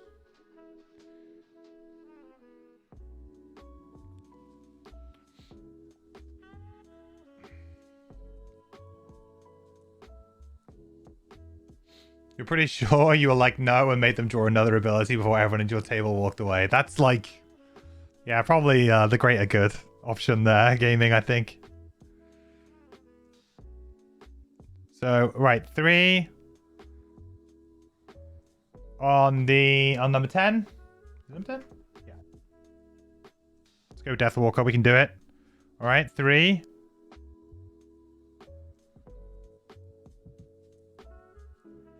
What I'll do as well is I'll like kind of apply these. Then number 6. What I'll do is I've consumed the shadow. No, then remove the shadow. So So I removed the shadow at the end of the action, so presumably I can't kind of create the shadow where he is. I guess we just attack number 6 then. Trying to see if I can be a bit cheeky there and get an extra shadow down, but I don't think I can. +1. So that's 4. So he's dead anyway. Feels good. Then I will mark number 3 of the wave crushers. 3.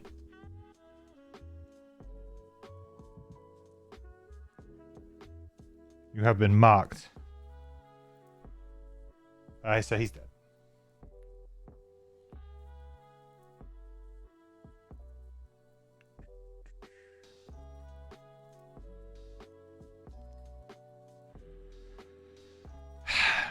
Miss. Then what was it? The number 4.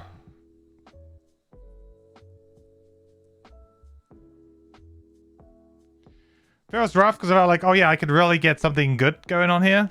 Maybe if I get that attack. So what was that? A +0? So what's that? 3 damage to this guy.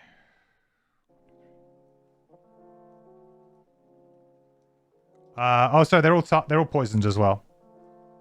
Poison. Poison.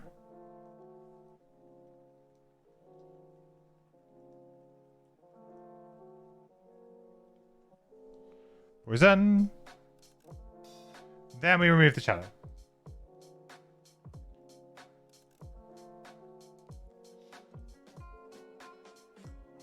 Okay. Not as good as I was hoping, to be honest, guys. I was really hoping that would be a bit better than it was in the end. I mean, it did something, but it wasn't really as impressive as I was sort of expecting here. I was like, oh yeah, we should maybe kill 2 things here. No. Not even close.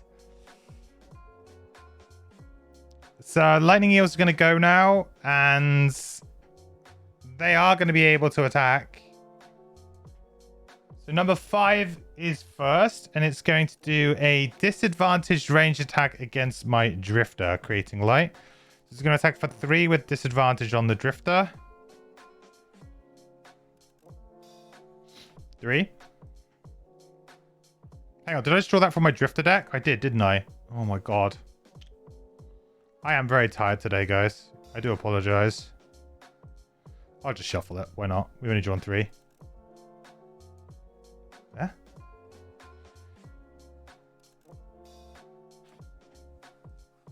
-1. So that's 2 damage to the drifter.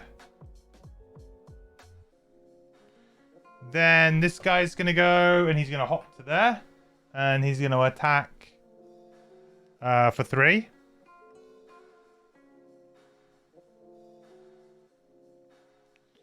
Three.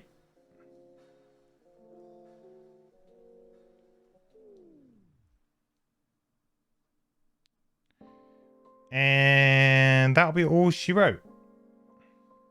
Because the other 2 can't get anywhere and can't move to a water hex to do anything. So that's all done. Drifters go.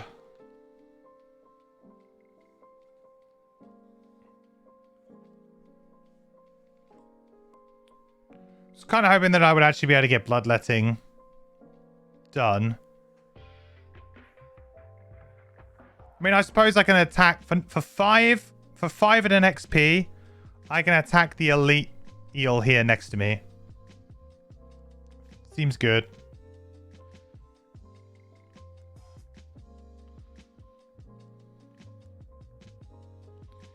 So that's 3, 4, 5, so 4.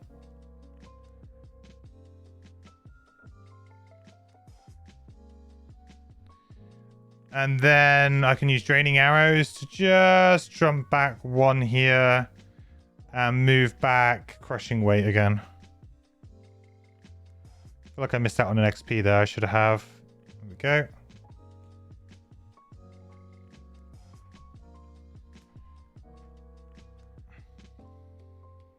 Drifter is looking beaten up, man. He's going to attack for 1.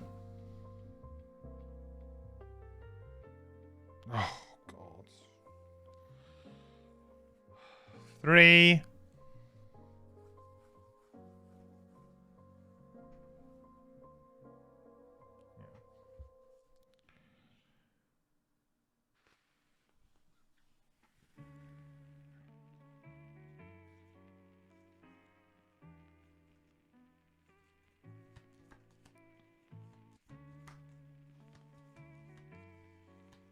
That's brutal.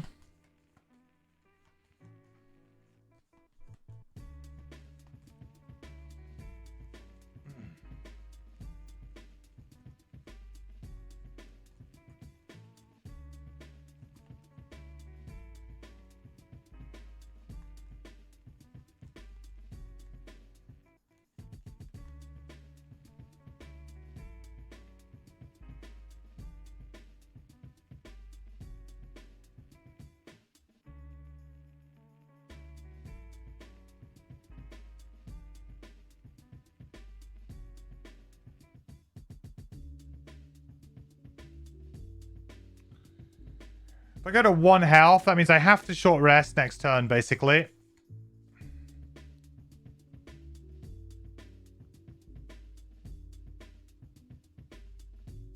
And then if I accidentally get rid of my heal, it's game over.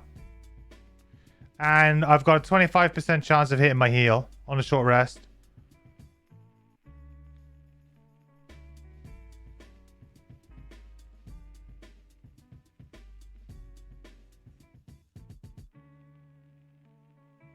I could also just die to the eels next turn anyway. Because I'm next to them. Which I didn't really think about. Eels go so early.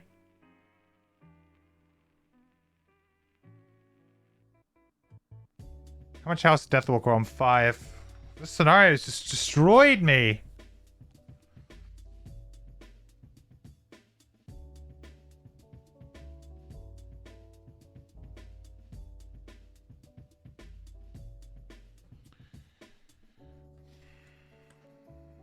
If I risk it for a biscuit...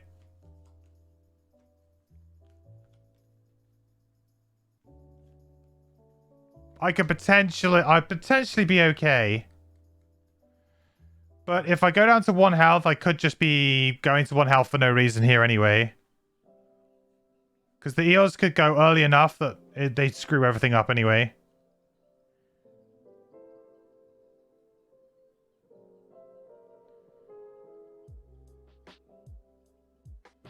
It's real tough to call.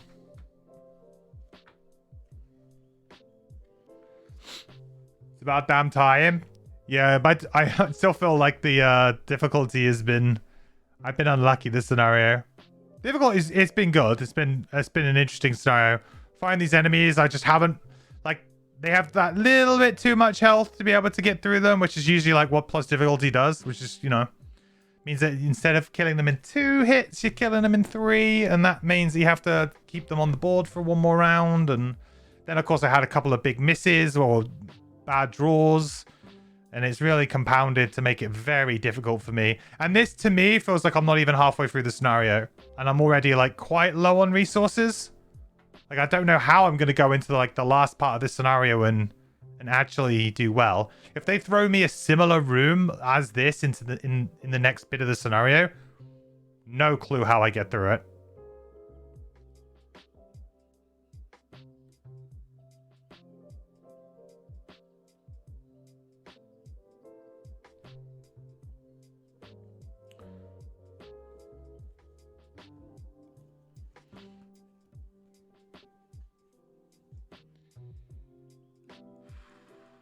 Short rest next turn.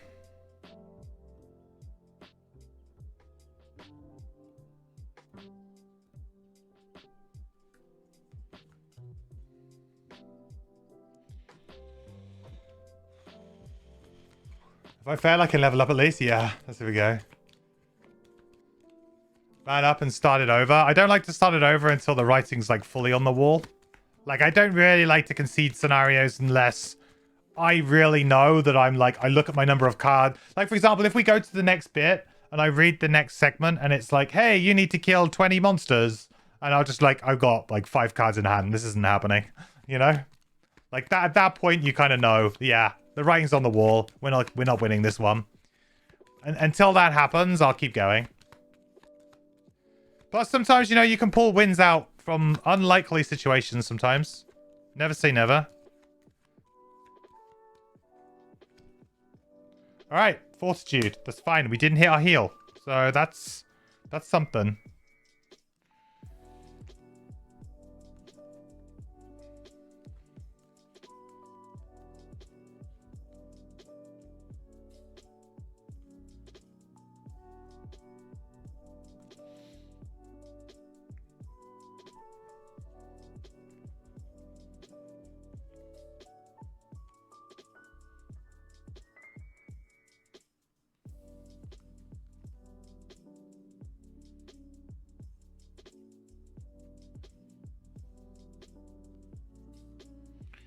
Alright, just need to beat the eels, really.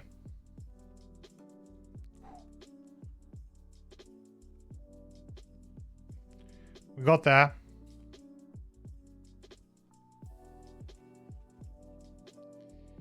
That's what I'm playing.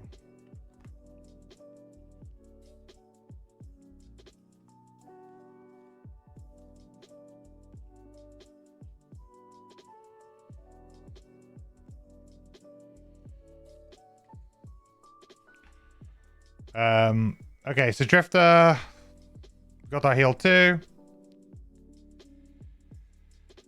Plus an additional 2.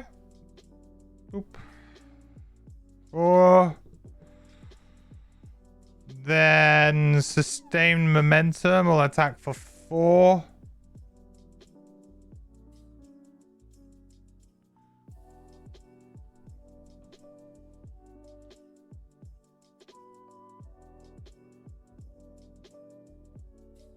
We'll attack the... attack the wave thrower here, I think.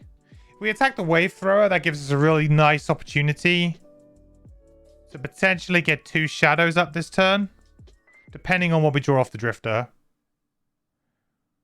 It is a risky play, though. So that's 4 plus the poison 5. That's pretty good. We'll take that. It's actually, it's pretty unlikely we get both the kills. Sprig! How is it going? How you doing, buddy? Good to see you. Hope you had an awesome stream, guys. Here we are playing Frosthaven. This scenario is kind of kicking my ass right now. I'm not going to lie to you. It's been really quite difficult, actually. It's real tough. It's real tough. We got some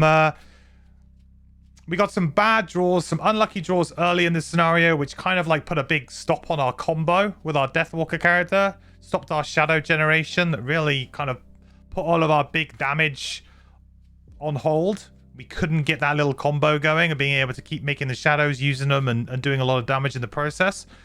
So we've been kind of like just trying to scrabble our way back into this scenario, but it's been very difficult. Very, very difficult. Well, welcome, Raiders. Good to see you. If you don't know who I am, you might know who I am, but I know that you guys love your Gloomhaven action over and with Sprig as well, and with potentially with Frosthaven soon as well. I don't know what your plans are with that one, buddy, but yeah, it's I play mainly Gloomhaven, Frosthaven. Those are my games. That's what I play. I love them. And Frosthaven is the latest game of the series that is just making its way out to people now from Kickstarter. And hopefully one day, fingers crossed, we'll get a digital version. But at the moment, we're playing the physical version. We love this game? Yeah, I thought you guys did. I thought you guys did. I did lurk the other day on your channel, and you guys were talking about it a little bit. I was like, I couldn't type at the time because I was at work, so I couldn't really like type in Twitch. But I did overhear you guys. Isaac heard me talking trash about easy scenarios, and this is his response. Yeah. Well, this one is certainly... This isn't like Oozing Grove levels. Because it kind of like... This one was... It was a bit innocuous to start off with. It felt like, you know, this doesn't feel too bad. But I feel like, yeah, these wave throwers are going to be like the new oozes. You know, they're like the new ooze. When people are like, what's the enemy that you really dislike playing against? Wave throwers. I think that's what the new response is going to be.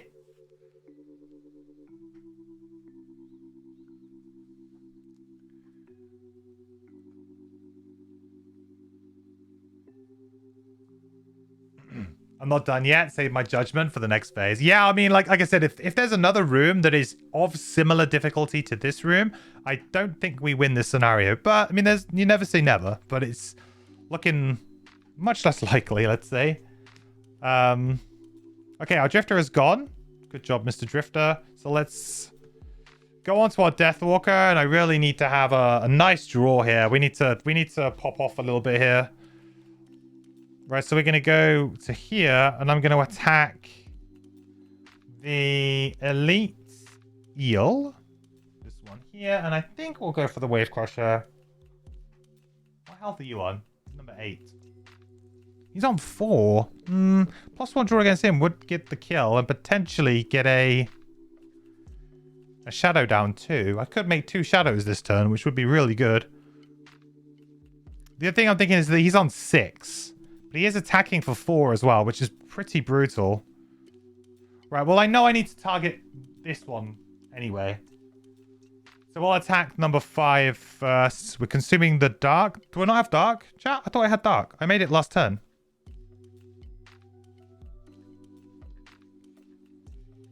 Where's my dark gone?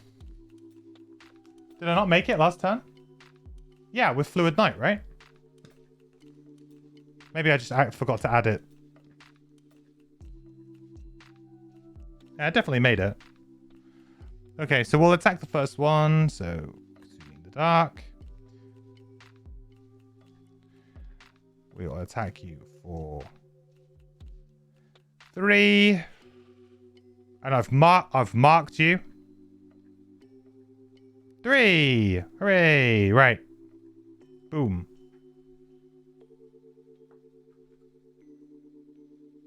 More loot. All of the loot. There are oozes in Frosthaven. I know there are oozes in Frosthaven, but like, you've got to have a new enemy that's like the bane of people's lives, right? Yes, oozes are still in Frosthaven, but we need to know like what's the new like BS that we have to deal with, you know? What's the new Frosthaven level of BS?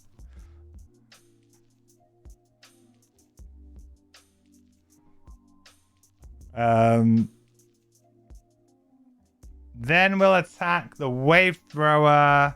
Do we an attack of 3 with the poison 4 into a guy who has 6 health? It's very unlikely. But I guess I have to try here. I guess I have to try. So I'll mark him back. I'll back mark him again. Come on, baby. Just give me some in. +2 times 2. I've got 17 cards in my deck. It's very unlikely.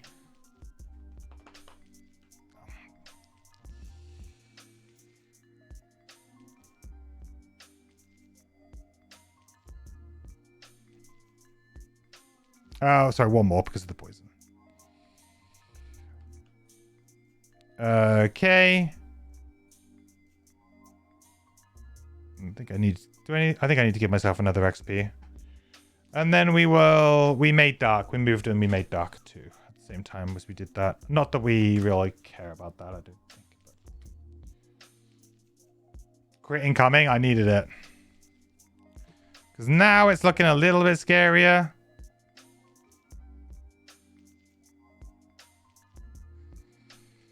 Right, attack 4 with Immobilize on our Drifter, who's got 5 health. Pray to R and Jesus.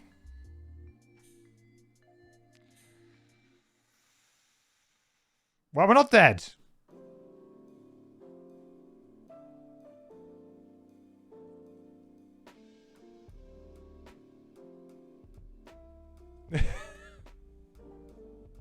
Did I start the +1 difficulty with this scenario? Yes, we're playing on scenario level 3. With solo would be scenario level 2 because it's +1. And then, so we're playing on, I guess, so if you're playing like in a four-person party, technically we're playing on +2. But as per the solo rules, we're playing on an additional +1 above what they recommend for solo rules. Okay, so that's... I mean, we survived. That's enough.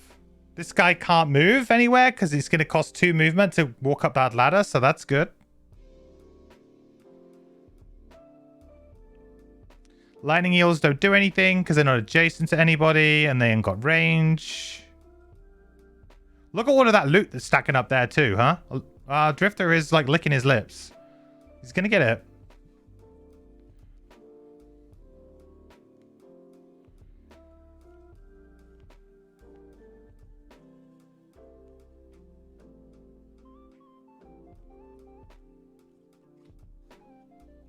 I think we want to go Shadow Step into maybe the bottom of Restless Spirits here to maybe just do some free damage to like eel number 10. We can kill that maybe. A summon here would be... I guess a summon here would be fine. We'd probably be able to deal with that. I'm more worried here about them drawing that range card again. But I guess the Drifter should be okay. Oh, they haven't drawn that really early initiative AoE attack, the Wayfarers, for a while. That would be a real bad one to come up. That would be a really, really bad one to come up. 17 on the Drifter. And what we'll do is we will move and shield up. Potentially get this cheeky loot in. We've been sort of looking at it. Thinking, can we get it?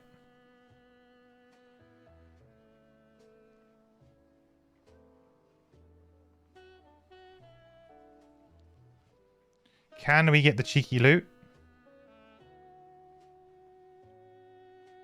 Oh, that's pretty good. That worked out well. So the eels can't do anything again because we're not adjacent to the water. So the drift is going to go next. So we can go and focus that other eel over there, which is kind of what I wanted to do. So we're going to go, whoa. And we are going to move 3 and shield 1. And then we're going to attack 1 using Crushing Weight. We're going to attack 3 and loot 1 on this little guy here. Number 8. So we're attacking him for 3. Come on, push. +1, +1, +1, +1, +1. Oh, crits, baby. Oh, now you're playing with the Drifter. Here we go. Loot 1. Big crits. Loot 1, everybody. 1. 2. We could do our personal quest right here. There's so many loot tokens. It's just destroying the scenario integrity. Right. 4. We'll draw 4 cards from the loot deck. Let's do it. Right, come on, Drifter. Lumber. Lumber, lumber, lumber, lumber, lumber. Is there even any lumber in this scenario? There is just loads of lumber. We'll take it. 1. Lumber. 2.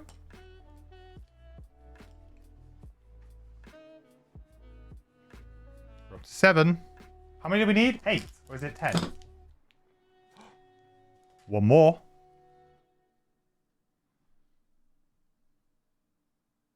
Arrowvine. Lumber. Come on, there's so much wood. There's so much lumber in this deck. What? Come on, give me. Cut a guy some slack.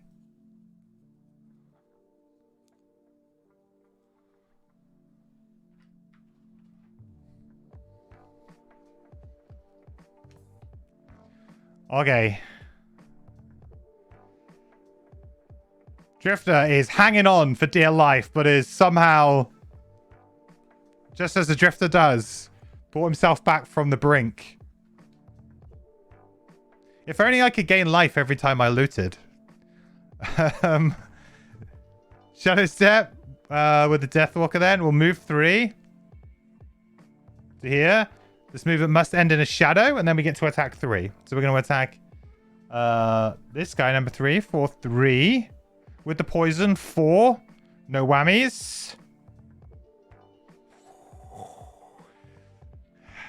It's enough.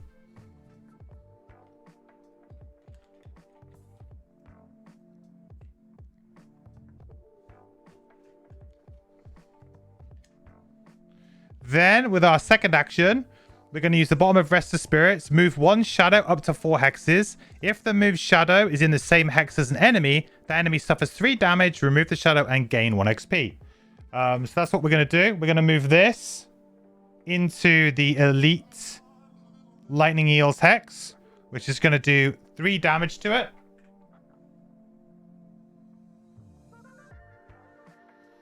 Which will kill it.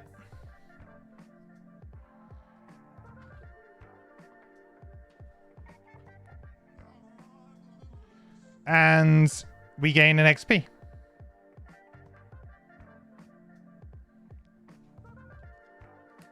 This might all be a little bit too late, though. Like, I know it looks like we're doing well now, but it all might just be all for nothing. Like, just a little bit too late.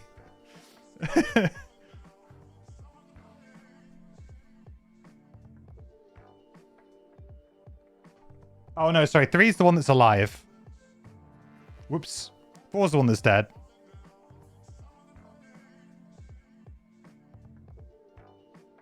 Sorry, 8. 8 is the one that's dead.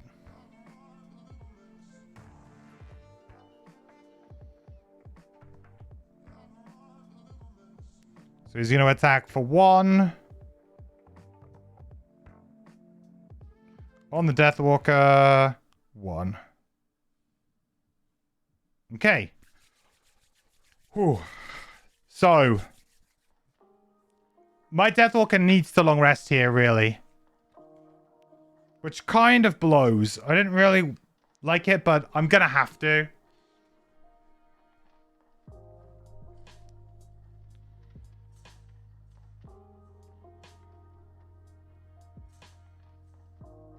Nice long rests. Get some health back. Refresh our items. I mean, I'm really quite low on cards, and I have no idea what the next room's going to give me. I'm quite worried. I've got 1 turn on my Drifter before I need to rest. I can go fairly late, and I could just hide behind the Deathwalker a little bit. I can go on 65 and just see what happens.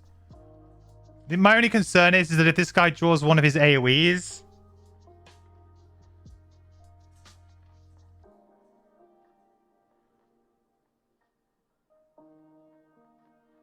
on quite an early initiative. Yeah, I didn't think about that one. I could go as early as 23, and I could attack for 5. He has poison, that would be 6, but I would need to draw the +1, which is not really great. I guess if I go on 23, I give myself the option. Also, if he summons, that would be fine. I have to be a little bit careful about this guy, because if they draw their jump, he could, in theory, jump to here and attack as well for a ranged attack. Yeah, there it is.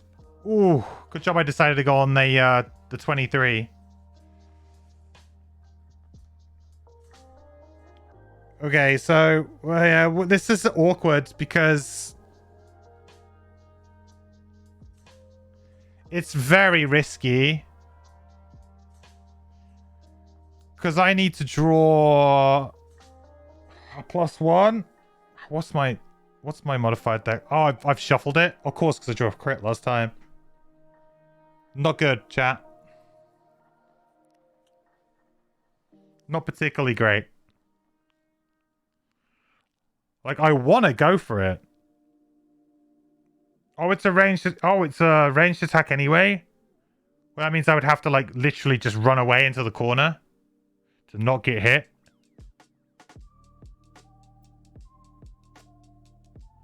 If only I had my crude spear back. Oh, I guess I could use Draining Arrow's top, couldn't I? To just get a little bit of damage in and then run away. Yeah, sure. That'll also muddle him, which is probably going to do me a favor in the long run. Okay, that's an okay turn. And then we use the 2 move to just get out of the pattern.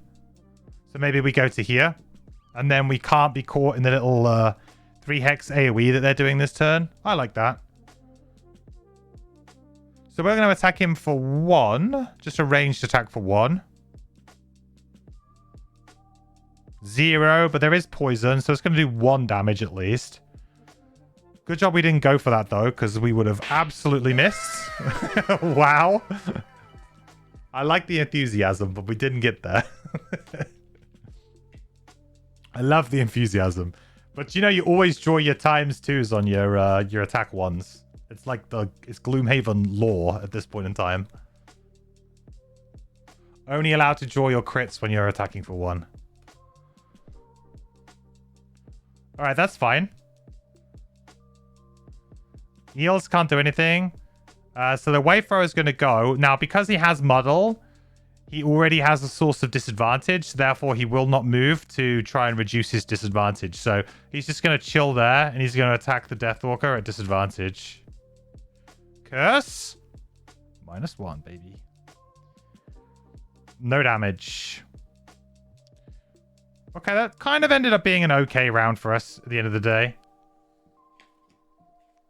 When I long rest, I may move one of my shadows up to 3 hexes. I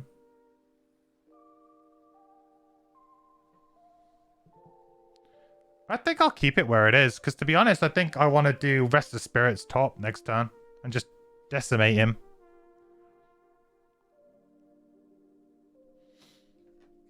I'm going to have to get rid of a card, though. Shadow Step, I think. This is not looking good. The amount of cards that we have now is 5. No, 6, sorry. 6. Oh, hang on, 7.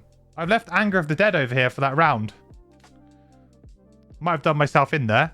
I realized I had this card over here the whole time. That's why I like to not put my actives actually out in front of me, and I prefer to just put them straight into the discard pile. I just remember that I have that ability for that round. Because I always end up leaving them out longer than I should do. Okay. That's actually, we're not so bad then. With that card back, not so bad.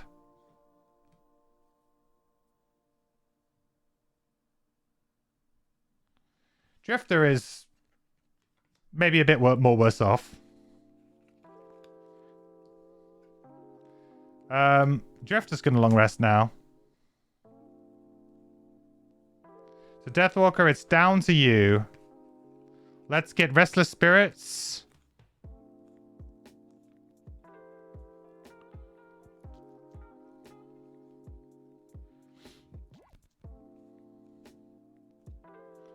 And let's move maybe onto that loot.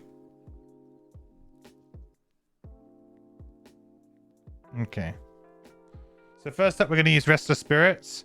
So we're going to attack for 3 with Curse, but if we're occupying a hex with a shadow, we may remove it to give +3, which we will do. So we're going to attack for 6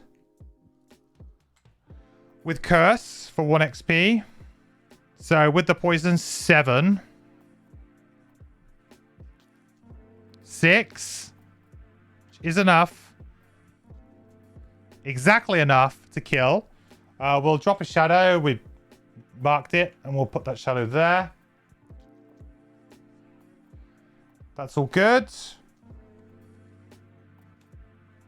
And then I think we are moving for 3. And creating dark. Yes. Yes, we are.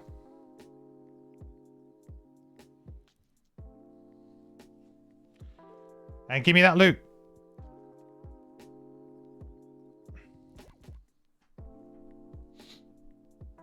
Positioning, I'm in a much better place than we were on your first attempt. Health-wise, it was about the same. Yeah, health was not done so well. Not so hot.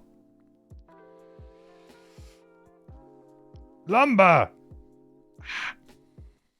Taking one more lumber out of the deck. Why?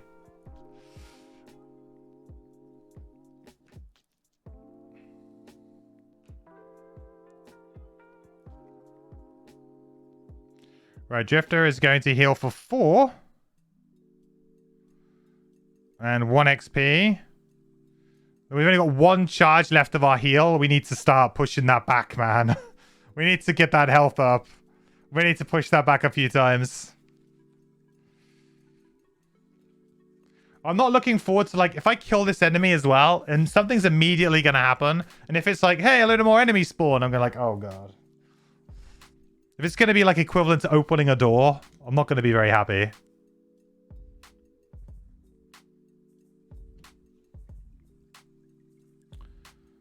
We'll get these back. Thank God.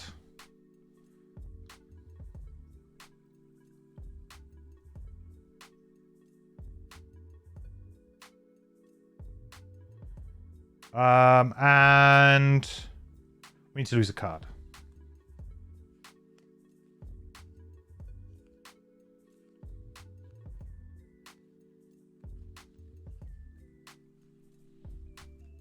Probably draining arrows. They were saying that I need more moves, don't I? Maybe sustain momentum then.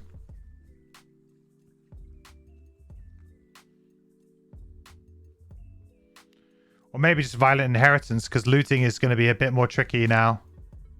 Yeah, I think I might have to give up on my looting dreams. Goodbye, looting dreams. I mean, I can get a couple more pieces of loot with him. But we've already done well. So. Lurker doesn't drop loot. Oh, did I forget to put the loot token down? Good call. Sorry.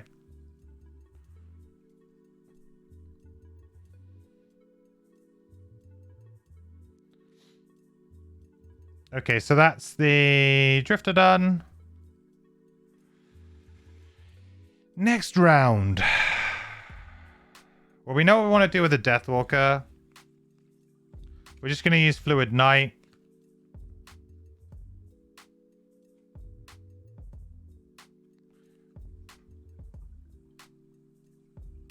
I'm guessing, like, I would have to read this immediately. Is that what we're going to happen? You bet it says I've just beaten the scenario. I don't think that's going to happen somehow. Again, I like your enthusiasm, but I just don't think that's going to happen. So do I just... So when I kill this enemy, do I immediately read it? I guess I do. It just says when all revealed enemies are dead, read it. So presumably it happens mid-round. In which case I should probably plan accordingly.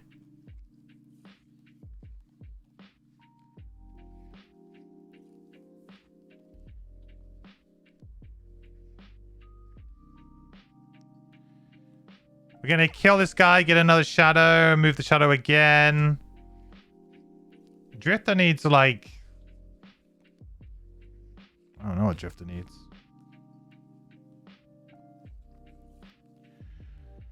Drifter needs stuff back. We're going to go 76 maybe with the Drifter and see what happens. Just to chill a little bit.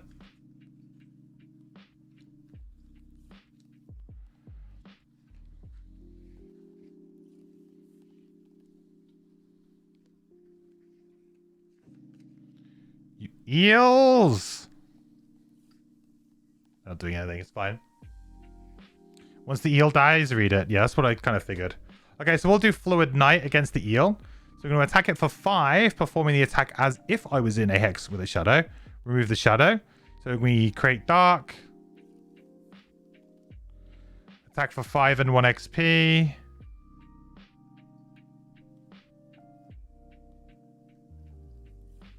Seven. Oh, hang on. Battle goal? 7. Oh, we needed one more. One more point of damage and we would have gotten our battle goal, Dynamo. Typical. And we marked it, so it would drop a shadow, of course.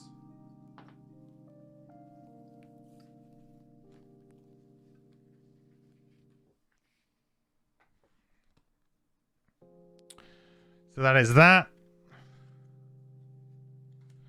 Then I need to read this thing, right?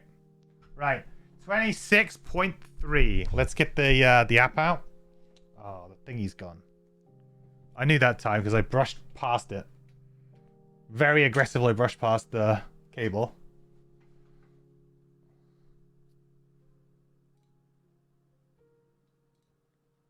26.3. Alright, here we go.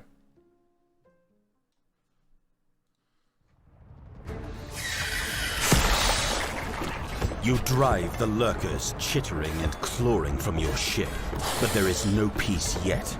Below deck, you hear more creaking and crashing, as if your boat is being torn apart from the inside.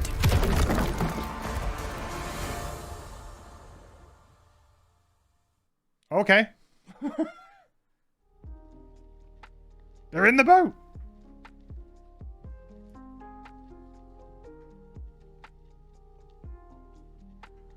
Hang on, where's my section book gone?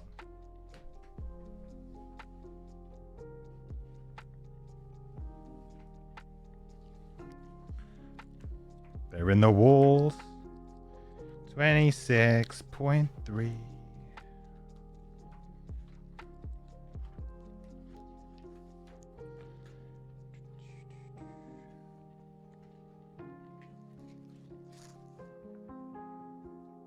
Ooh, okay. Special rules. Border Hex A is a stairway to below deck and can now be entered. The first time any character enters A, read 41.2. I mean, I can do that right now. I was just going to move my shadow, though.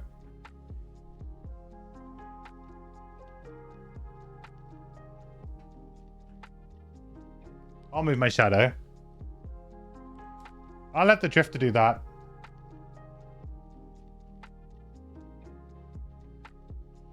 I think I'm going to use my boots here. Because this will allow me to go 1, 2. And I'll have 1 point of movement left. 41.2. Below deck is madness. Salt water has filled the hold up to your ankles, and loose boards float freely about. Lurkers clack in the darkness, and they've brought with them several glistening black fish, lightning eels. Together, the creatures are blasting holes in the ship. You must bring them down before lasers? they drop you to the sea floor. These lightning eels, or are they got laser guns? Firing the Death Star or something? What was that? Got like ray guns down there or something. It sounds like yeah, it does. It totally sounds like lasers. They got stormtroopers down there or something. Jesus. Lurker lasers is a thing. I thought they meant the eels. I thought they were implying like the eels had lasers. Okay. It does feel a bit weird in this, like, this is a bit weird, like the way that it's like, oh, hey, read this one section, and then it's like literally a paragraph, oh, go to this other section. I get that they maybe didn't want to, like, I guess they wanted you to, like, go into the hex before you found out what was in it. And I guess in a way you could be at, like, the other end of the room. So maybe there's more of a point to it, but it just feels kind of funny. Trying to obscure what's down there. 41. Okay. Special rules. We need this thing.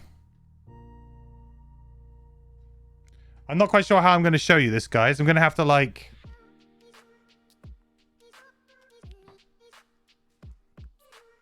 I mean, am I actually going to use the top deck anymore? Probably not, right?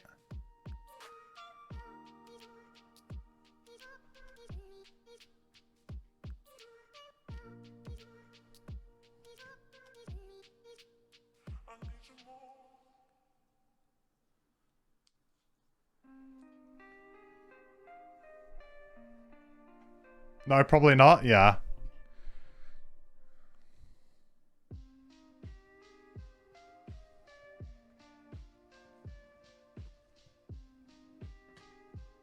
This tile is very, very warped.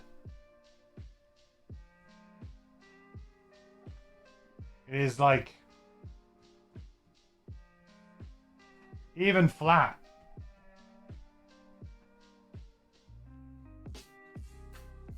Okay,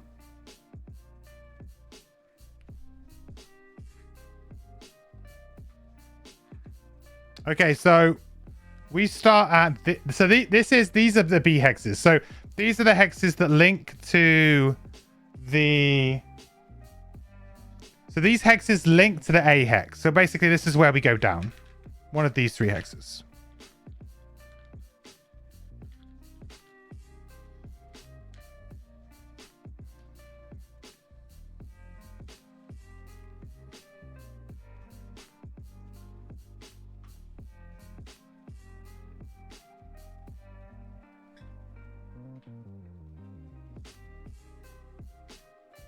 Ooh, interesting. It overflows the map. That's the first time I think I've ever seen a scenario do that. Right? So it's actually overflowing the map board. Interesting.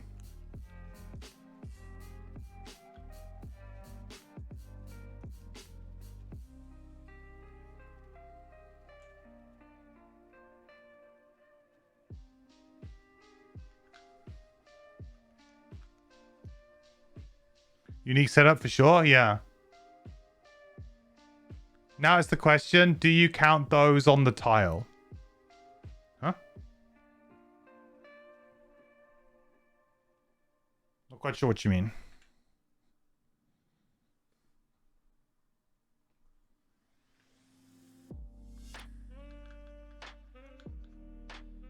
Oh, we need to go through the special rules? Is that what you're saying? Okay.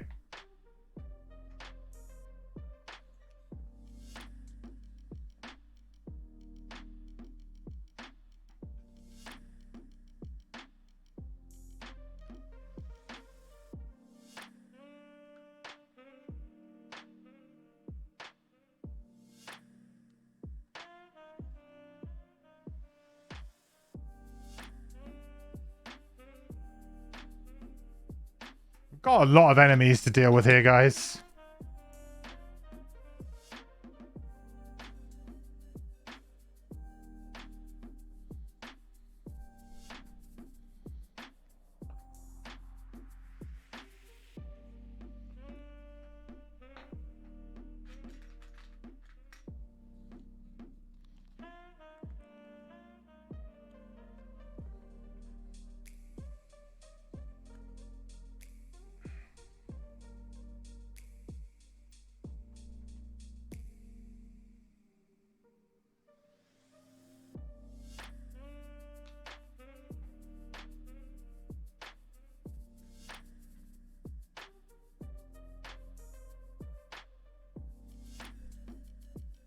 Eels.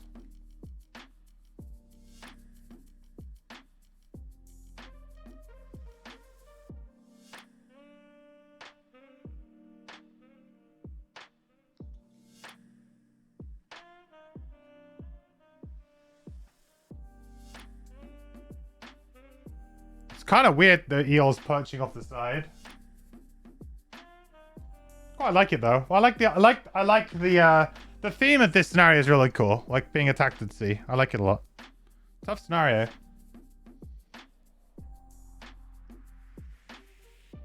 Oh no, he's gonna slide off the other end now.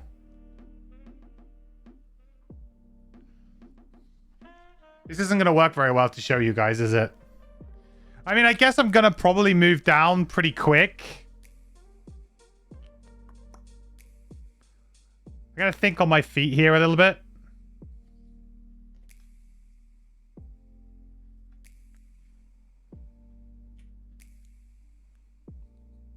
Right, what I'm gonna do is I'm gonna shift everything to here.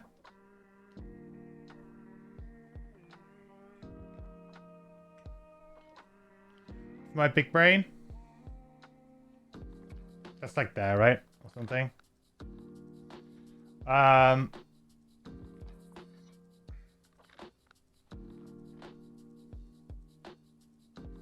Like, it's unlikely that I really go anywhere else.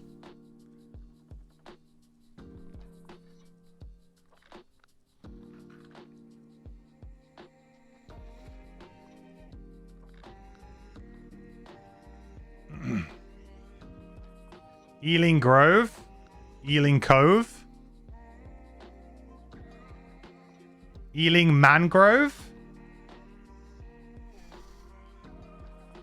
I mean, it's not really a mangrove, but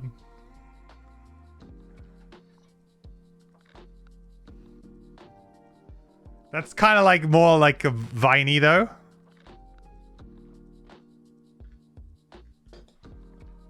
Okay, so that's all of the enemies set up. 6, 3, 8, 5. 6, 3, 8, 5. And then we've got 6, 4 of the mine snippers. Sorry, not the mine snippers, the wave throwers. And an elite. We got number 1. He is number 1. Okay.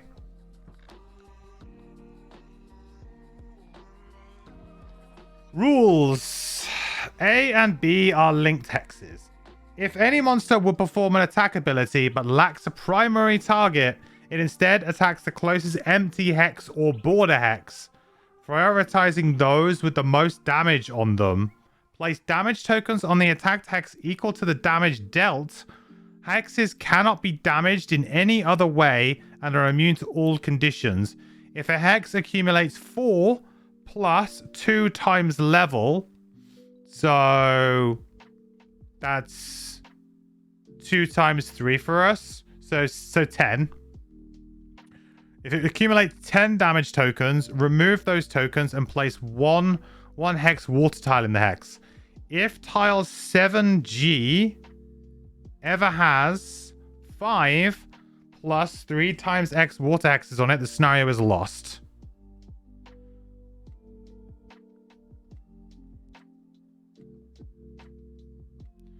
So 11. So if there's ever 11 water hexes, we lose. Okay.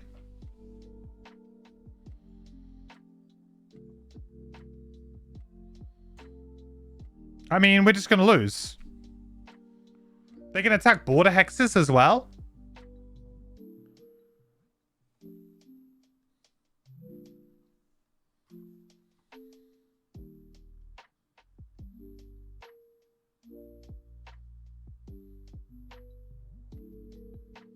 We're not counting the border hexes or what? 9 more to go. Is it 9 or have we already got 6 out? Yeah, it says border hexes, right? It instead attacks the closest empty hex or border hex, which would imply the edges.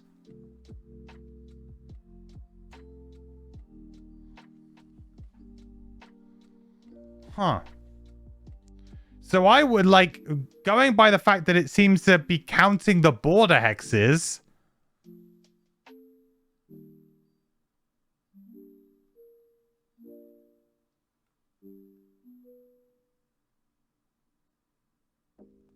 Then we've already got 6 in play.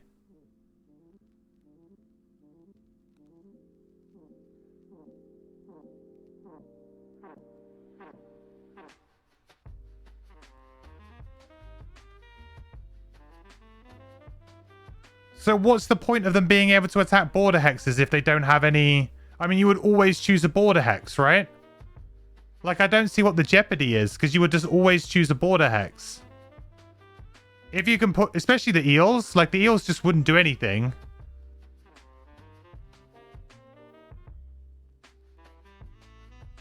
Like, for example, I could just let this guy just attack here and here for ages.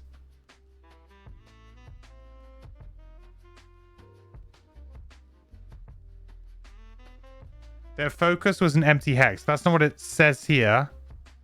It says, if it lacks a primary target, instead attacks the closest empty hex or border hex, prioritizing those with the most damage on them. That's all it says.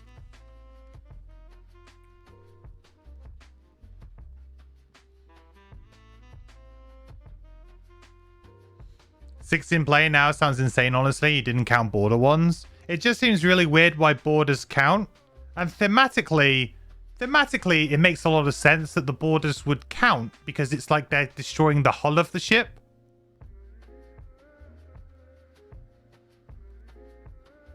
Like, your ship is sinking because they keep blowing holes in the side of it, right? Thematically, it would make sense that the border hexes should count.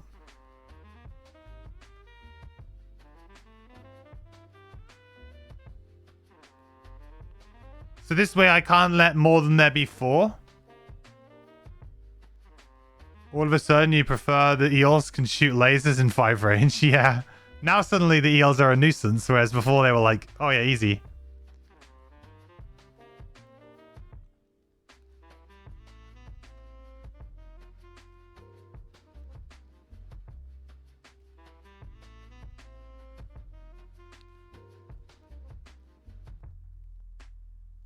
If A and B are linked hexes as well, I don't necessarily need to move down.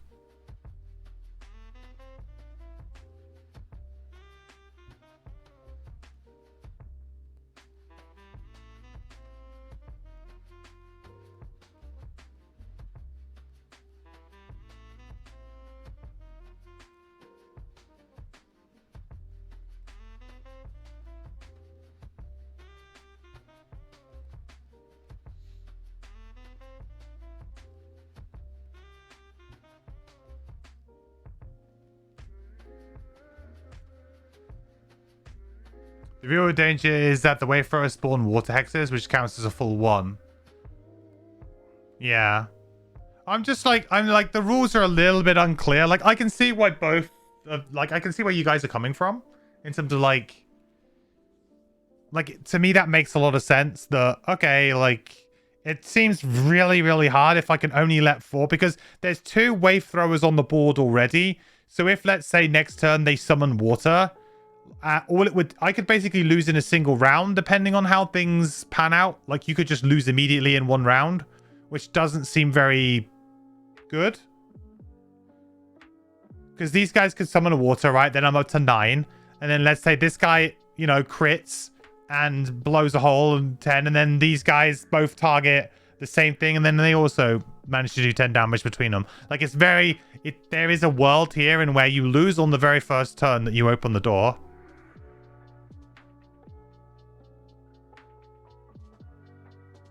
You think you asked on Reddit, but nobody answers this. You guess 3rd turn is enough. I'm guessing dwarfs... I mean, does dwarf know? Dwarf, are you here? I mean, dwarf might not be here anymore. But it feels like there's... Yeah, it's like... Thematically, I would say is. It says if tile 7G has water hexes on it, the scenario is lost. Like... And, like, is this on tile 7G? I mean, it is. Like, it's physically on the tile number 7G. It might not be inside the borders, but it is physically on it.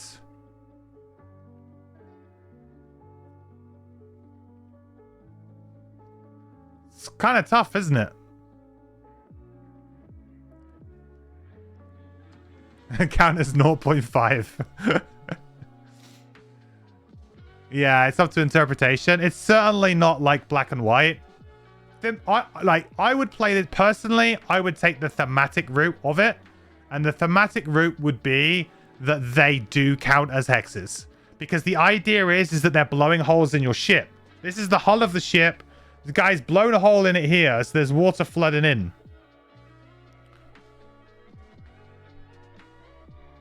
So, like, if they blow more holes in it, we're gonna sink. Like, the most effective way to sink a ship is probably not to go straight down. I don't know.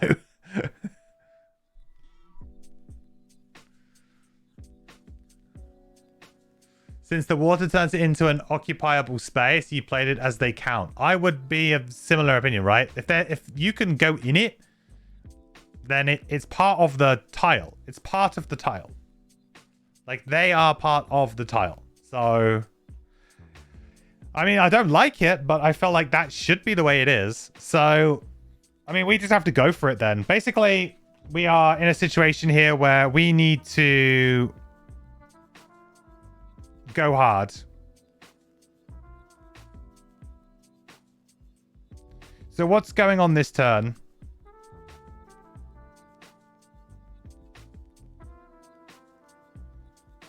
Do I want to take a step back with the Drifter? I used my wing shoes as well here already.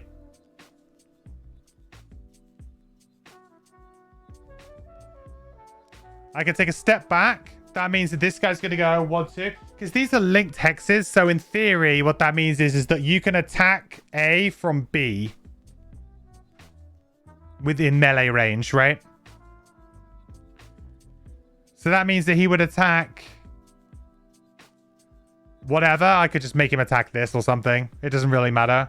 But I don't really want to take an attack of 5 here.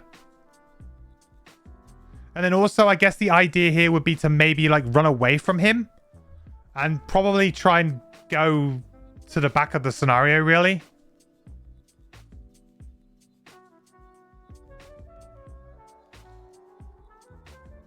You lost connection? Dwarf, quick! Go back. So the question is, do the water hexes that are placed as part of the scenario setup count towards the number of water hexes on the tile in terms of the scenario lose condition?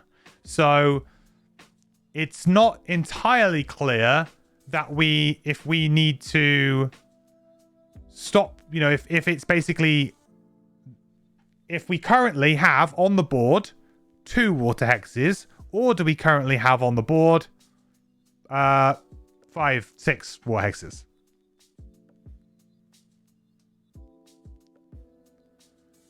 Like, again, like thematically, I think I'm going to play it like the water hexes count. It makes it harder for me, which I don't really like, but I think thematically that makes more sense in my mind. Like, they're blowing holes in the ship. Like, why bother having them there anyway if they don't count? Like, why bother like overhanging tiles on a scenario if the intent is not to make it somehow part of the rules in a fun way? I don't get it. What's the full state? So the full state says, if tile 7G ever has 5 plus 3 times character water hexes on it, the scenario is lost. And so the question is that obviously during the setup we had to overhang some tiles. Are the ones that are overhanging count towards it, or are they not really considered to be on 7G?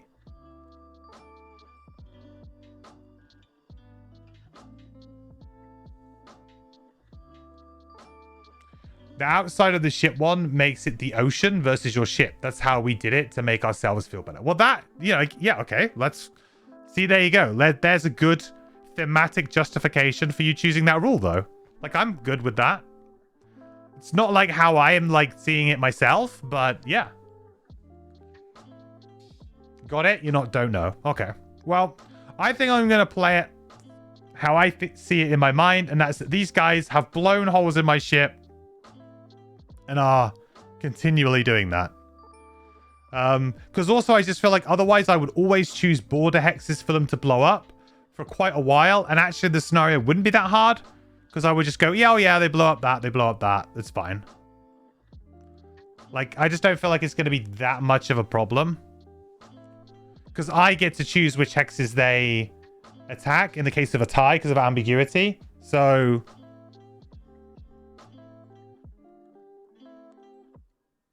yeah, the number 1 rule go have you got? Yeah. You expect they count or they wouldn't be here. Yeah, that's my other thing. Is like, what's the point of having tiles overhanging the scenario unless they have some sort of inherent play with it? But I think, you know, what gaming said, actually, thematically, they could be just outside the ship, like blowing holes in it from the outside, which would also kind of make sense. All right, let's carry on then. So I think we're going to drop back 1 with the Drifter, which basically means our turn is over.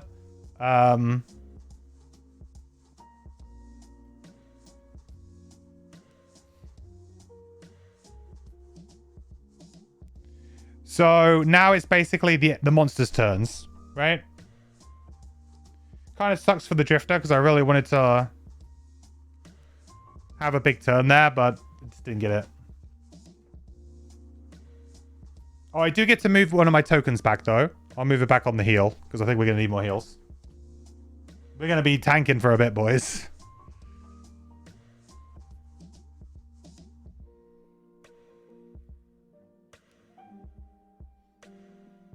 Honestly, my life is not as important as the ship now. Well, maybe not. But I feel like I got 2 charges on crushing weight, 2 charges on my heal. We've got some play there. Okay, so now the eel's going to go. So first up, eel number 3 is going to go, which is this one here, which is going to attack for 2.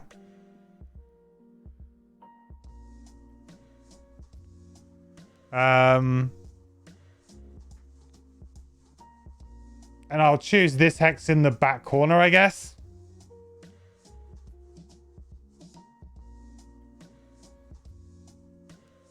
No damage. Seems good. Then number 6 is going to...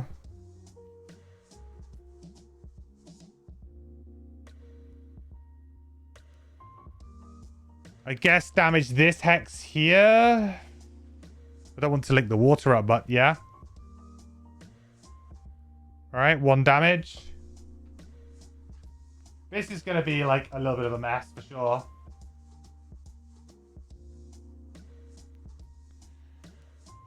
This guy is going to attack.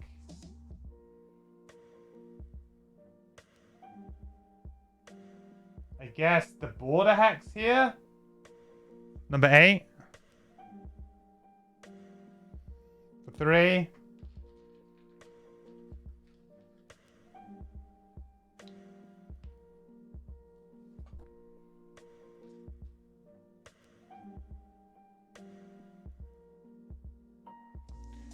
I guess what I could do now is take this away, actually. This is probably really jarring. Actually, hang on. I don't need that boat there anymore.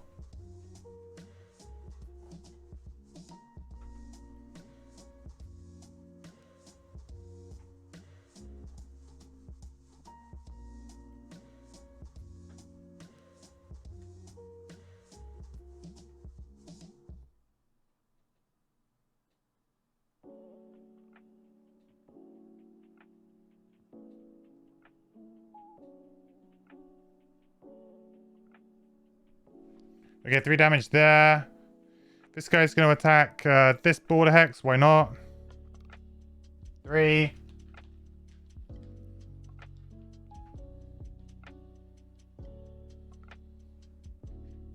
feel like attacking the border hexes is probably the better shot, because the other enemies are unlikely to attack them. Or less likely to attack them.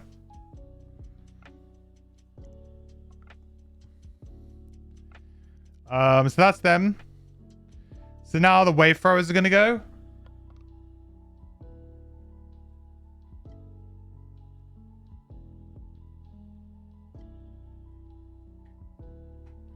How the hell is this going to work? Is it attacking all of them?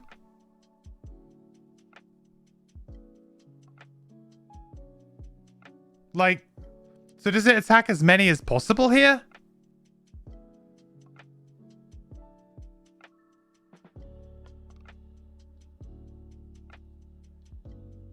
Like, this feels kind of weird. Like, is it going to attack everything? Technically, it would, like, focus this as its primary... Like, it says primary target, like, not focus. So it's still going to focus me. So it's still moving towards me as its point of focus. It's not focusing the ship, but it will attack the ship as it's coming towards me. Yeah, it would attack 7 spaces, right? Oh, this is nightmare. Like, oh my god. 1. So we're saying is 1, 2, 3. And then it'll attack the closest empty hex. Which I guess here would be my choice. So I would choose this hex.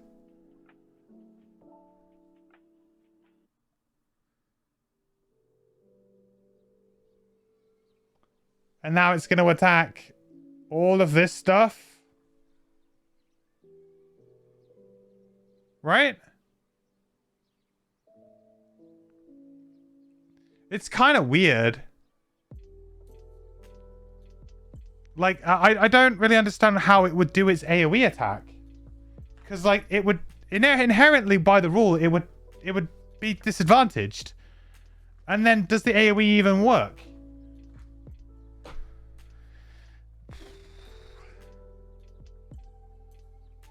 It will always prioritize... Yeah, but it says closest first, though. The tiebreaker is not...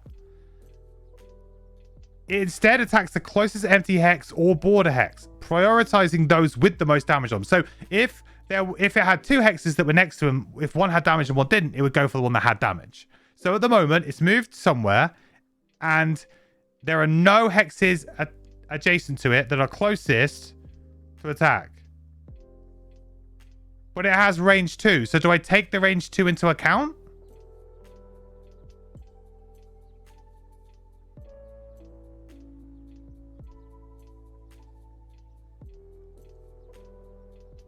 Special rules, it instead attacks the closest hex. It doesn't attack multiple, singular, the. Oh, thank God for that. I was going to, like, flip the table, I'll be honest. If I had to put, like, a damage token on 7 different hexes.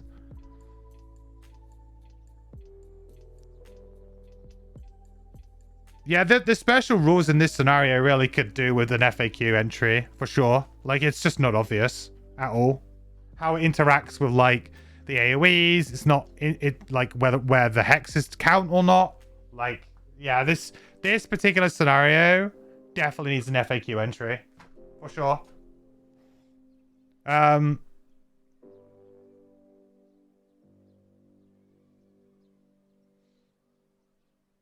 Writing it up for Isaac now. Cool, that's awesome.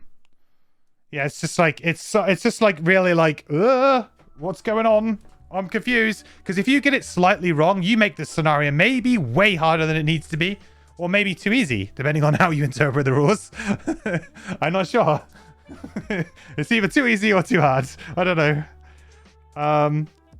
Okay. So let's, well, I mean, then it would just be, and I guess it would just be using its attack value, so attack value of 0. So it's just going to attack something for 0. Nothing. So then number 6 goes.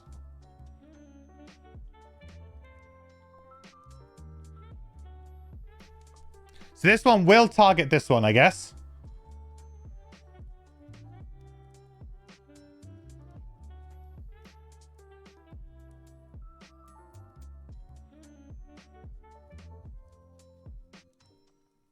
Zero.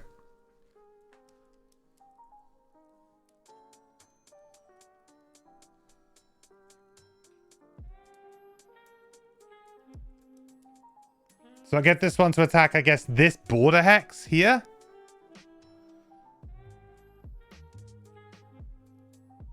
Five.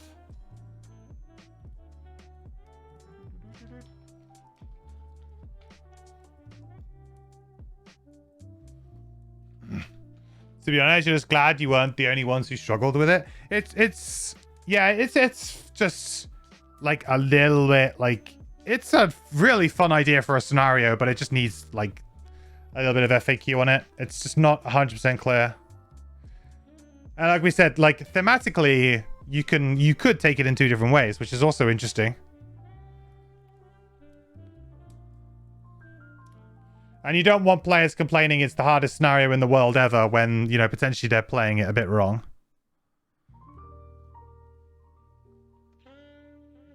Okay, so that, I think, resolves that turn all the way over. Next round.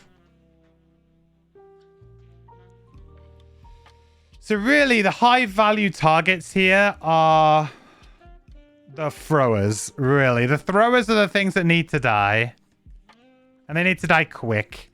They are the high-value things that must die.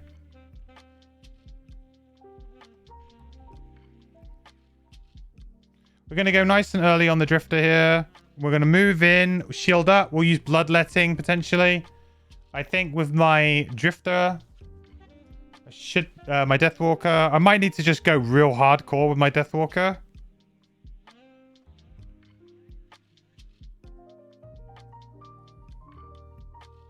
Thinking if I short rest with my Deathwalker, actually, just to try and get in there.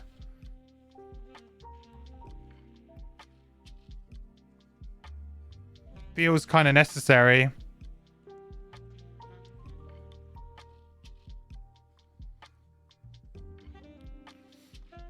I actually have a pretty decent turn with the Deathwalker, though, right now.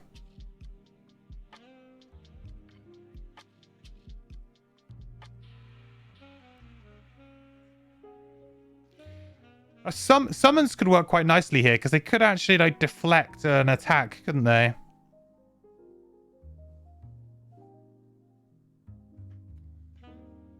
One, two...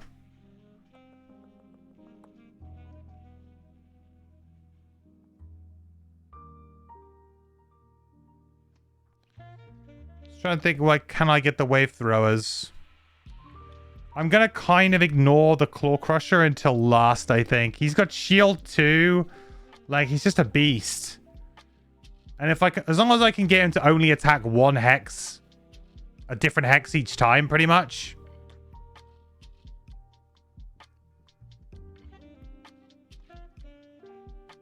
He just needs to move around a little bit.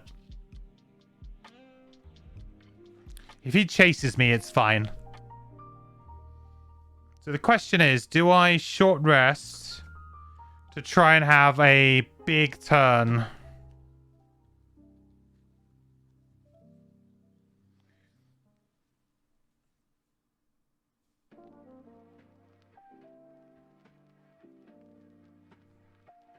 I could potentially kill a wave thrower this turn if I short rest.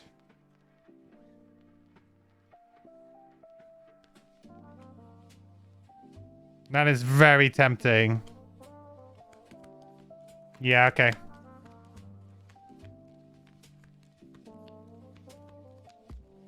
Really important, really important that we get off to like a really hot start in this room.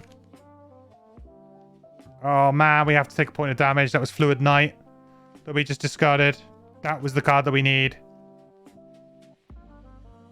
Yeah, I'm gonna have to take a point of damage for that. I'm gonna have to redraw.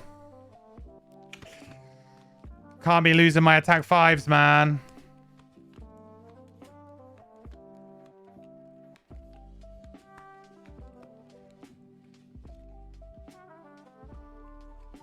Call of Doom, that's okay. Bit annoying, but that's fine. Okay, so we're gonna go 24 here. Okay. I don't love it. I don't hate it either. Let's see how this goes. Gotta hurry up. I just realized the time as well. I don't think we're gonna get to do an outpost phase today, guys. Not unless we somehow win this scenario in the next, like, turn.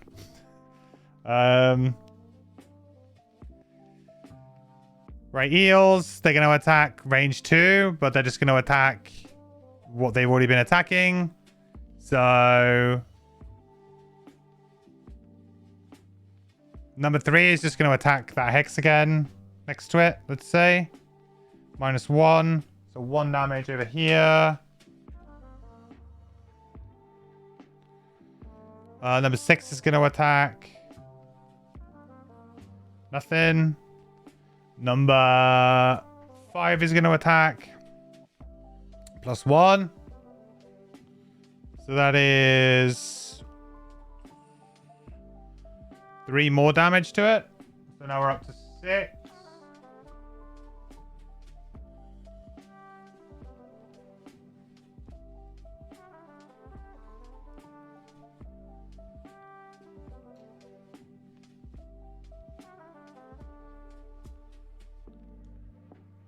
Okay. Then there's the other guy in the corner. Up to 6 again.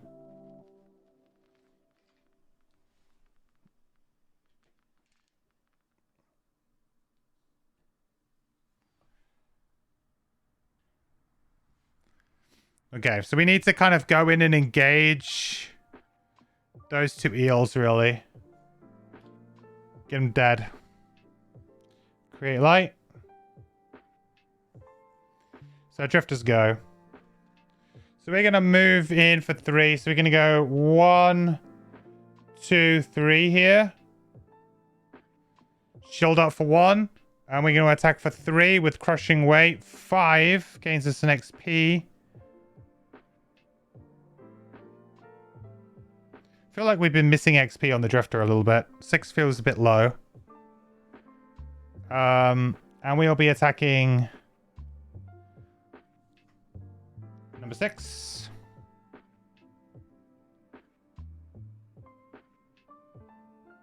Oop. Nice. 6 damage. Very nice. And we are shielded up for 1 this round. And we've got some armor, so that should be quite good. Now the Deathwalker. So with the Deathwalker, first up we're going to use the bottom of Black Barrage, and we're going to move a shadow up to 2 hexes. So we're going to move it to underneath the Claw Crusher here. And then we are going to use Fluid Knight to attack the Wave Thrower for 5.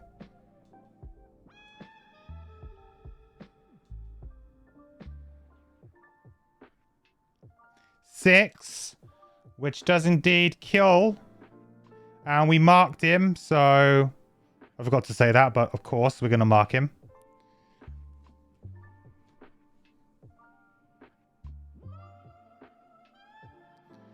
Did I get my FD XP there? I don't know if I did. So he's dead. And that shadow goes away, but basically we made another shadow. But I'll make that shadow there this time. Kind of keep pushing it along.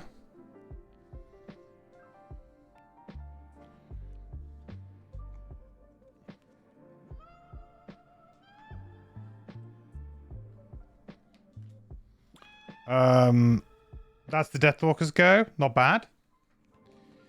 So now the Lurker, the Claw Crusher's going to go. He's attacking for 4 with Impair. Ugh. So attacking for 4 with disadvantage on my Drifter.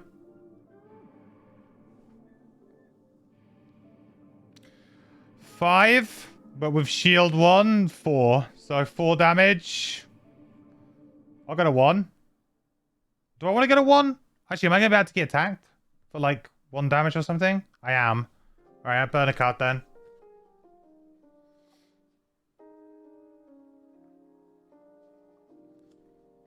Burn a card.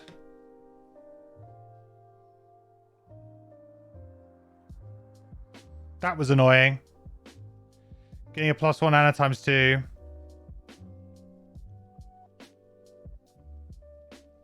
So it should be on 6, sorry. Right? Because you had 5. Cool. Alright. That's the Drifter done. As the Claw done, sorry. He makes Earth. And we are impaired. Which means that we can't use items next round, which kind of sucks. Means that we can't use our hide armor or anything like that. Oh, I guess I should have used my Amulet of Life? I should have used my Amulet of Life on my turn. That was a bit of a mistake. I'm just going to give myself 4 here. And an XP for that. That was stupid. I don't know why I didn't do that. I had it open to me. And then I will, because of that, I will actually take the damage. I feel like that makes more sense because a card in my hand is going to be much more useful right now. Yeah.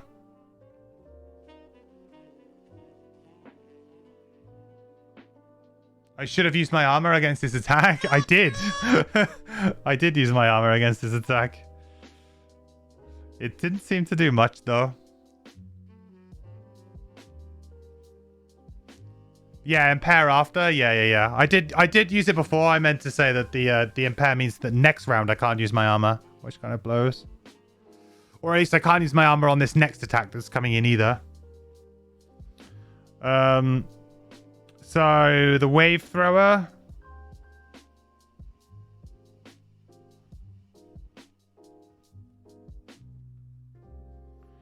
He's coming in now.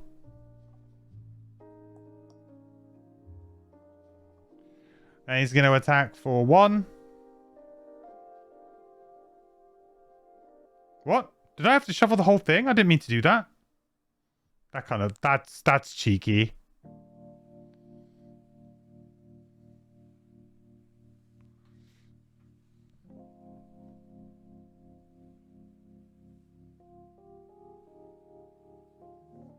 Right, next round.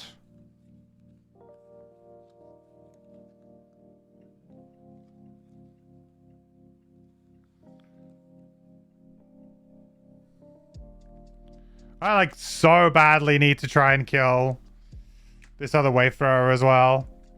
Drifter is just like, I don't know what's going on. It's like, I'm just chilling.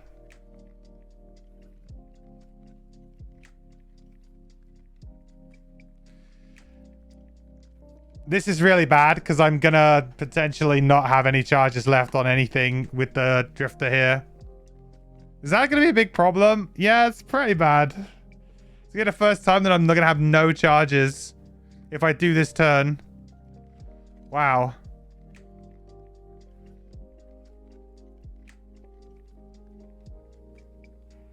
The turn that I'm eyeing up means I will have no charges.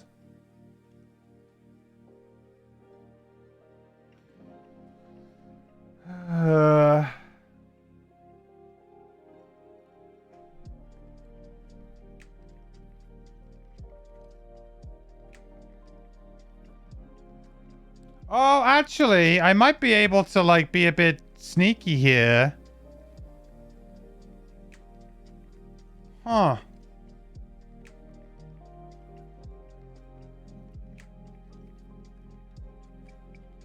I could just rush it real hard on the next couple of rounds. And I don't care if I lose crushing weight.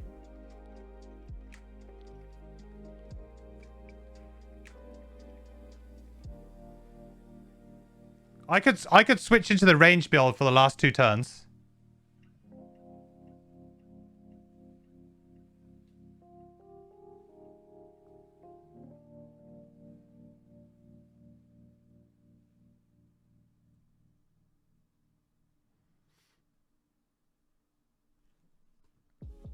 Oh, I'll risk it for a biscuit. You got to go for it, haven't you?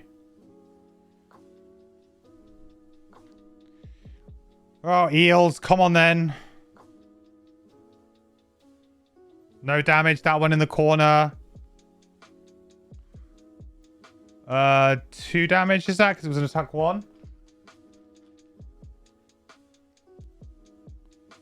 I think I haven't been doing these technically by standee number properly, but there you go. This one down here. Another 2.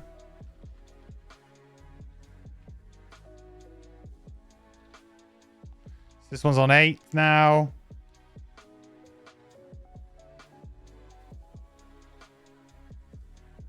No damage to that one. Okay, that's good. Now, after eels are gone, drifter's gonna go. I think I go for this. We just go for this. So I'm gonna heal for 2. Actually 4. Which is going to, unfortunately, lose me my continuous health. We are through the looking glass. I didn't think I would ever do this. And then quite honestly, I'm just going to use precision aim as a default attack 2 top right now. Which is going to be an attack 4. Losing my last crushing weight on the wave thrower. So attacking him for 4. He's summoning water as well. I didn't even notice that. 5.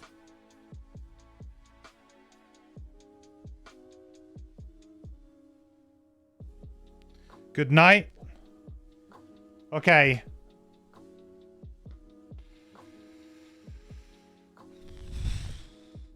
How many waters are there? Right now, there is 6, and I can't have 10. No, 11, sorry. 11. 10 damage to kill them, 11 water hexes in total. It seems no water added. Yeah, I haven't had any water added yet. So now it's the Deathwalker's go. I've got a cheeky turn here with the Deathwalker. So first up, I'm gonna loot 1. Loot this hex.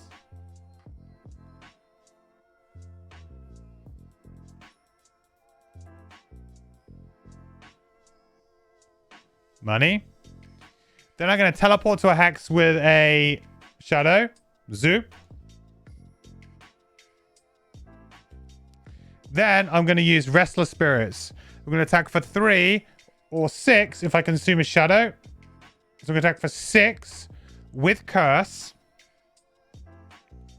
I'm going to use the Spyglass because if I miss on this, it is a huge swing. So I'm just gonna attack with advantage for this, and I'll mark him. Okay, wouldn't have mattered, but I think it's worth. You know, we gotta.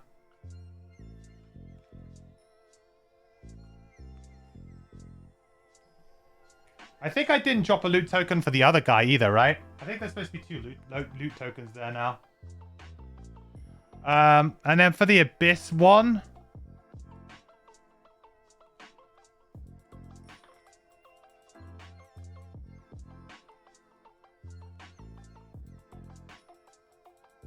I'm gonna put it underneath me.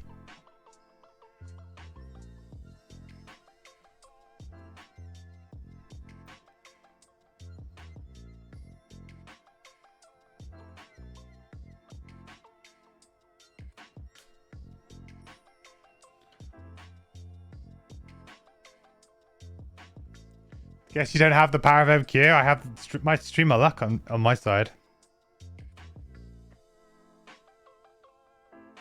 Is this a target 2? Looks like it is. Innate target 2, right? They have innate target 2. And impair.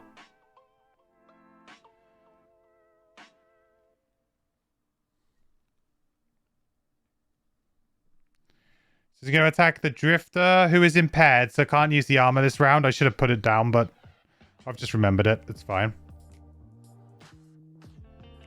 Come on, dude. Got some slack.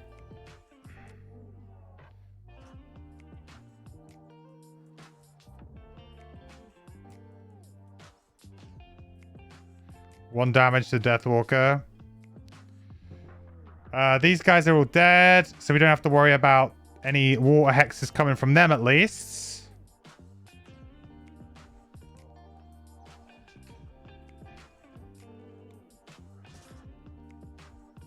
I don't have Dark, do I? Dark would be amazing right now. Dark would be insane right now.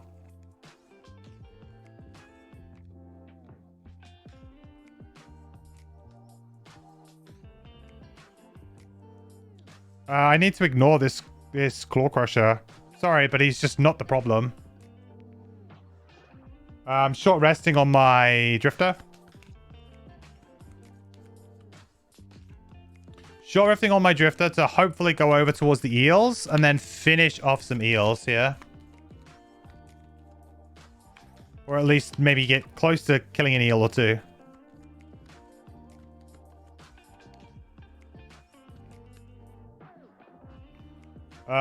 Prudent preparation, that's fine because we don't have any combos with that anymore.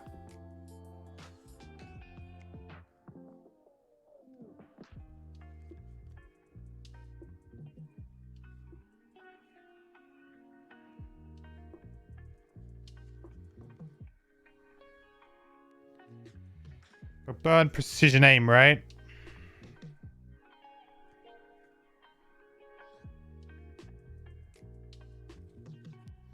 This is so tight. So the aim here is we're gonna move.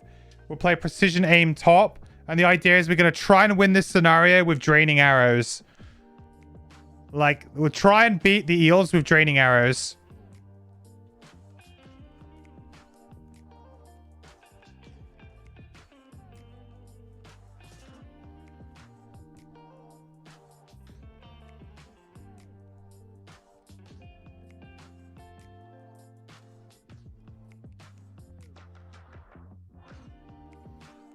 I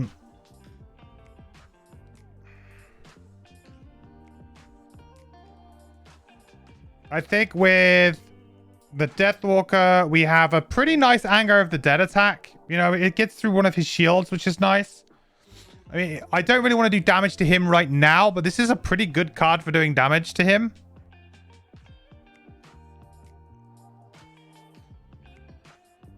The other thing is that I just do 2 damage to the eels and just try and, like, maybe tank a hit. Got no cards in hand, though. Sure. I think we go 14. We see what happens. I really hope that he just draws a non-attack card. Please just draw your shield card, please. 4, attack 2, target all enemies. Poison, brilliant. Like, could you just not? Could you just chill, Mr. Claw Crusher? Could you just draw a card that isn't an attack? That would be swell. Thank you.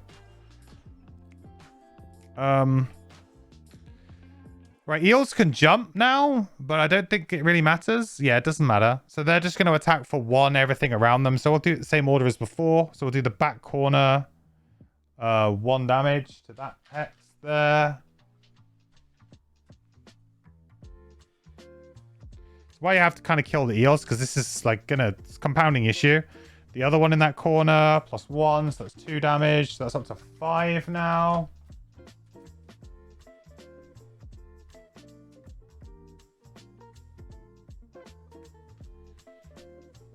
This one here, ×2, water. So that's 6, 7, 8, ×2, 9, 10. So that does indeed add a water hex.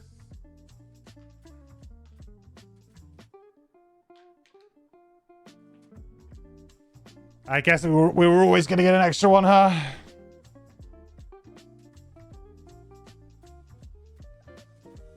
Then that other one over there is going to attack for -1, so that's good. So if we kill that one, that can potentially save this hex over here. Okay, so Deathwalker now. Deathwalker is going to... It's whether or not like I just force spirits to just get some extra damage in. I think I probably just do. The thing I'm really worried about is I have no cards in hand to burn when I get hit by this thing. But I guess it's only attacking for 2.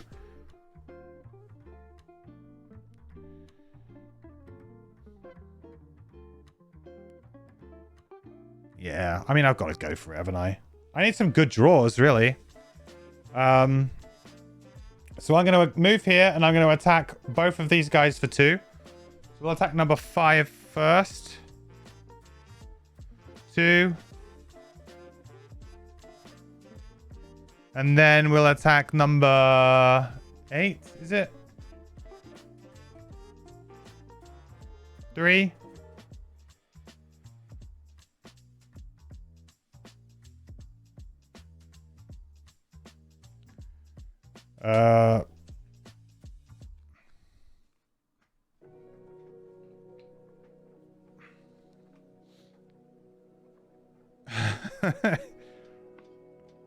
I don't know, guys. I'm hanging on with the skin of my teeth on this one.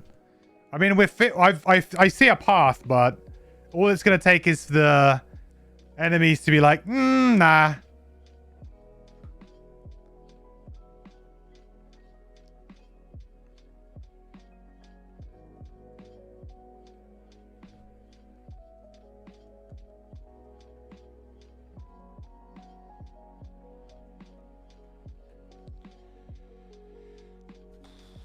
I mean, I've got to go for the win condition. So move 3.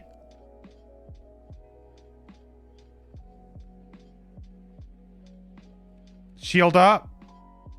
And play precision aim.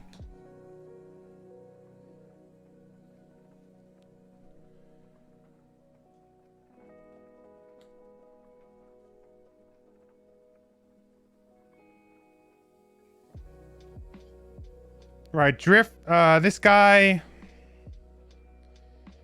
Right, so this is going to attack my Deathwalker for 2.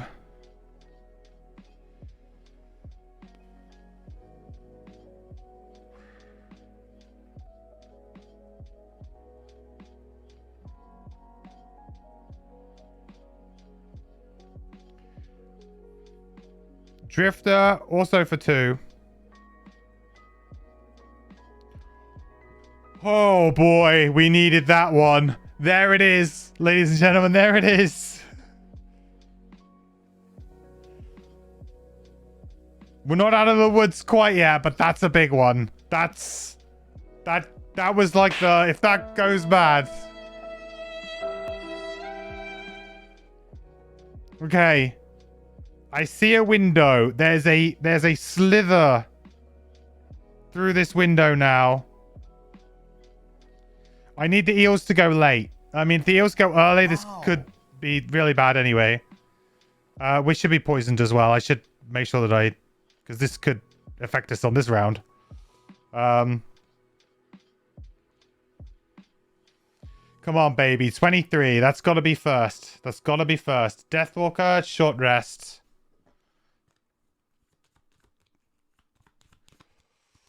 Ooh.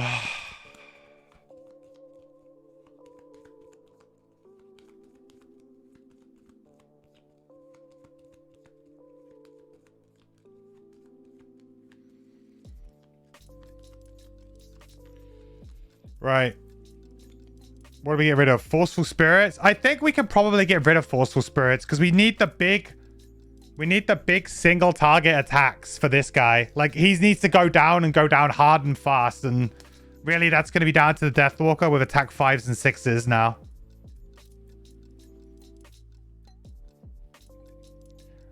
So what do we do here with her anyway? Well, we could potentially go for him.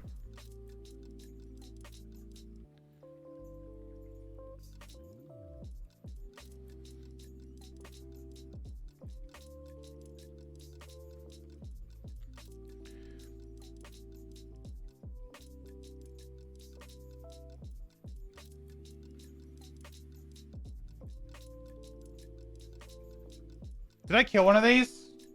I didn't take it off the board? No. 8's on 1 health.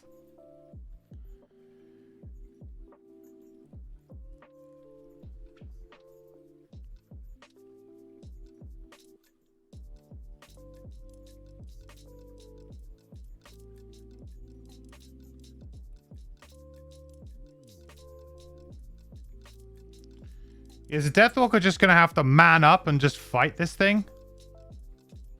It's starting to look like that might be the case.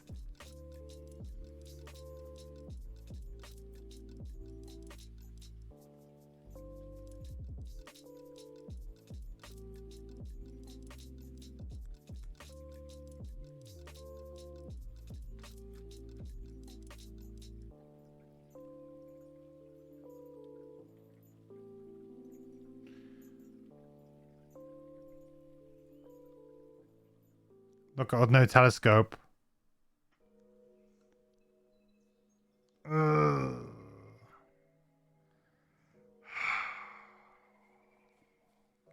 Yols. Alright, we need another good draw. So eel number 3. Oh, that's not a good start. 6.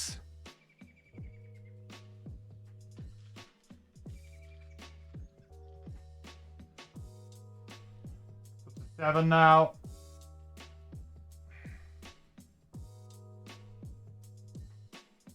5.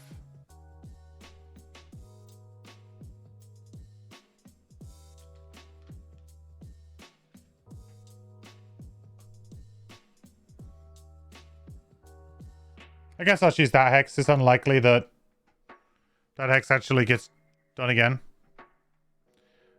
And then on to the Drifter. -1. Oh. Oh. Oh. That is so brutal. That attack there. Oh my god. Right. Jesus.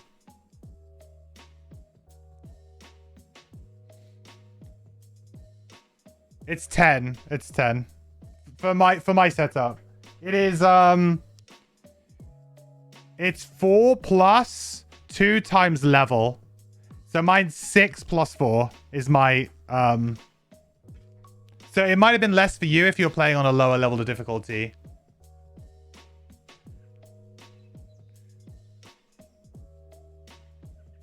I guess it might have been a little bit less if you're playing on a little bit less difficulty. I mean, all right, okay. I don't know how we're pulling this off, but we're trying to pull this off.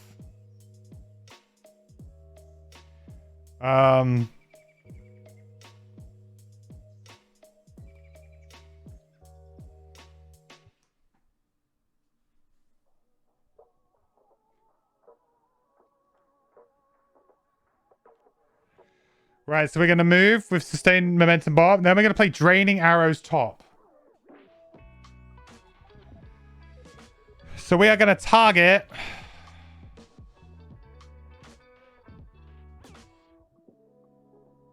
this guy.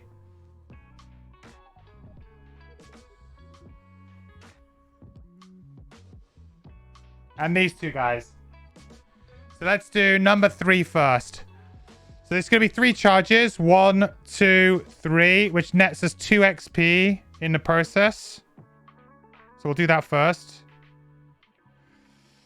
All right, so attacking number 3 for 2.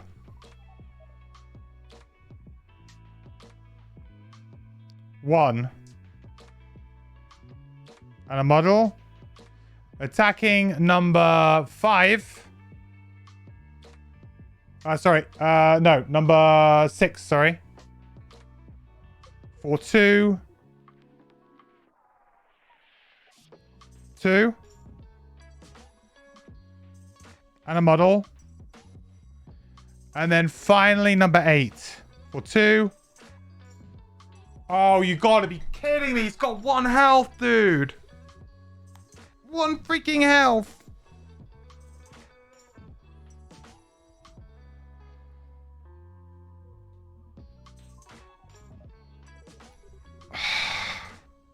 You gotta be kidding me.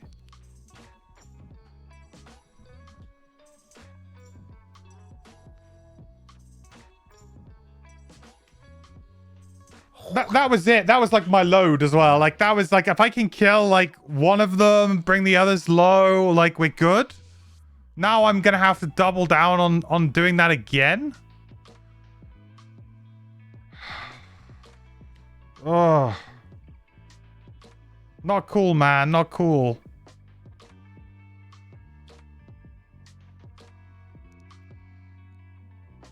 Right, Deathwalker.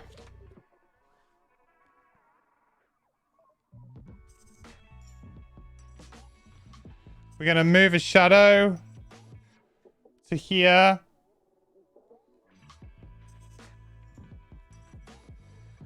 And then we're going to do Fluid Knight. So we're going to attack him for 5.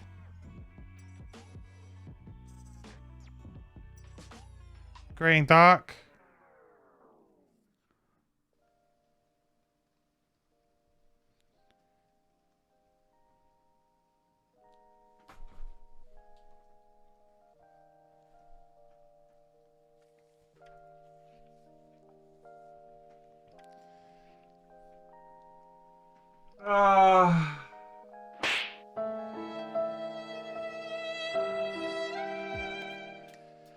GG's.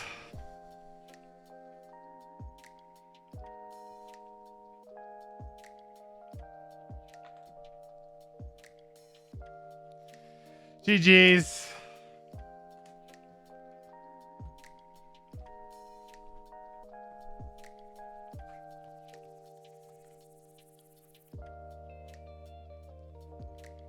That will be all she wrote, I think.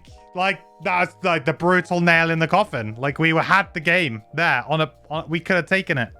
Just needed to not like that. Maybe we could get around that drifter miss, like, or low attack. But that miss there is like, okay, now the drifter's going to take 2 hits next turn. Can't survive that on 1 health with poison. Like, there's no way that they're going to live through that. Yeah, now the drifter's dead. When if that died, then my drifter could maybe have done something because the other 2 were muddled and only one of them could have attacked. Like there was still an avenue there. Got back in time for a party wipe? Quite possibly, yeah.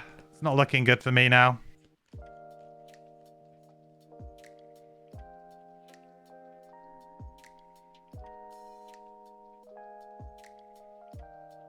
Basically, the worst possible things that could have happened to me have just happened to me. Burn a card on the Deathwalker. And I'm now poisoned and wounded. I'm wounded as well now? Yeah, why not?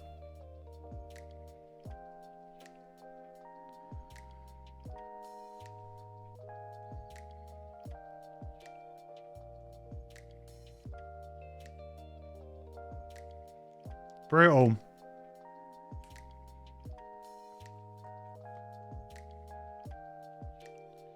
Absolutely brutal.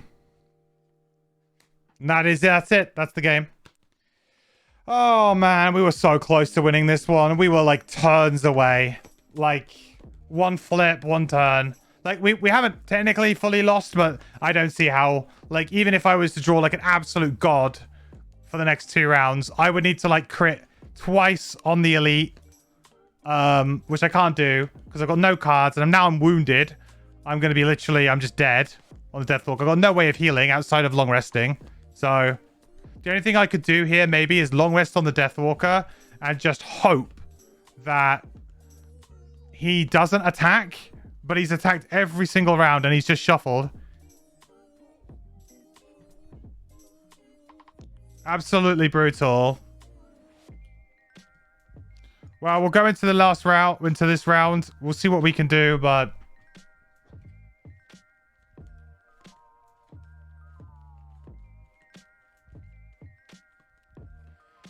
if that died, then I would be like, okay, we can probably burn a card and maybe deal with that.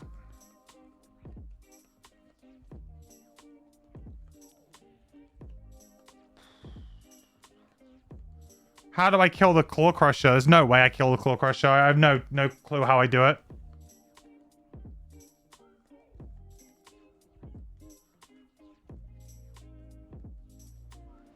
I think I went about this room the right way, though. I'm pretty happy with my strategy on this room. Pretty damn happy with my strategy in this room, actually.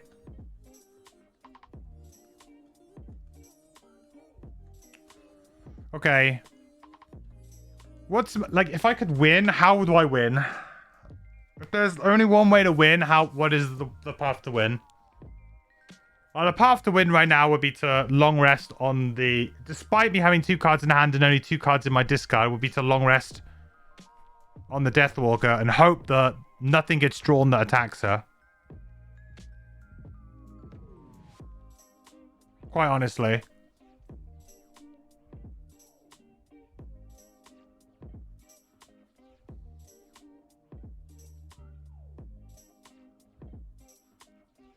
I have to short rest on my Drifter. And if I flip the range card, we'll lose here anyway. Got a 33% chance. So what do we get?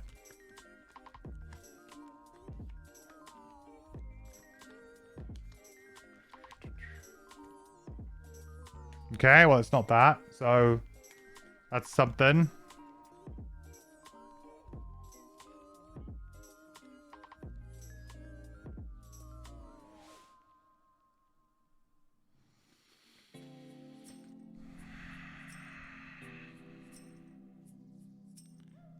$17. We do draining arrows. We hopefully get some nice draws.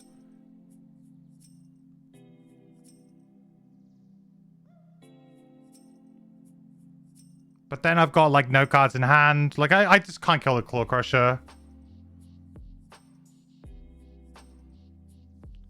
Losing that shadow was brutal as well. It's like you're losing a shadow and like this is the huge problem with the Deathwalker. It's so huge when you play like it's such a glaring problem that this character has that when you miss on a turn, it absolutely destroys you. Like it absolutely destroys your turn. Like some characters feel bad when they miss, right? You know, and you're like, oh man, I missed. Like, you know, there are bad misses. But myths on the Deathwalker when you need to kill something to drop a shadow is so insanely bad. Like the swinginess of it is massive compared to other characters. Because then you're suddenly like, not only have I just missed on this turn and screwed this turn up, I've now actually just screwed up and lost every other turn. Like I'm now screwed for multiple turns. Whereas, you know, you miss on one character, it's like, okay, maybe I burned a card. Yeah, it sucks. Whatever. You move on, you go on to your next round. But when you're depending on that going through, it's like, okay, sorry, you're done. Spyglass is tapped, yeah. I've been short resting like crazy.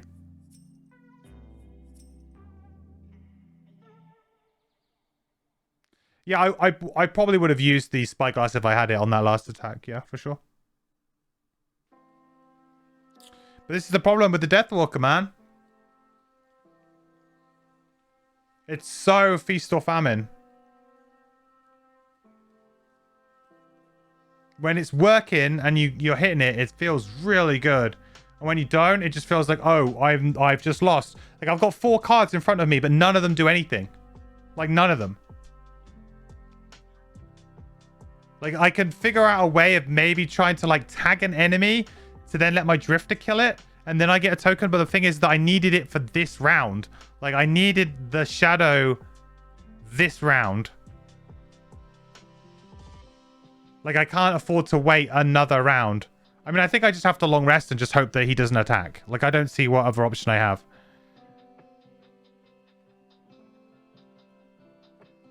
Like just hope. Because I get my Spyglass back. I don't die to wound. Like, I could do a turn here, but my turn would be attack something for 3.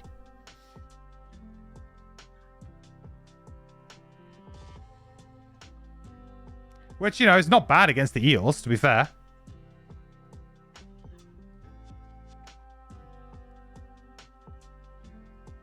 But then on the next turn, I would have to burn a card. And then I'd have to burn a card maybe to my short rest. Yeah, I'll just be dead next. I have to long rest here. I just hope he doesn't do anything.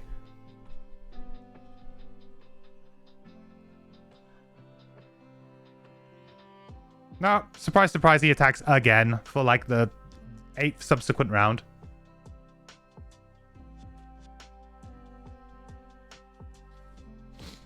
Your wife's playing Deathwalker right now and she just shouted preach as I was saying that. Yeah. Yeah. The struggles of Deathwalker players united in our struggles.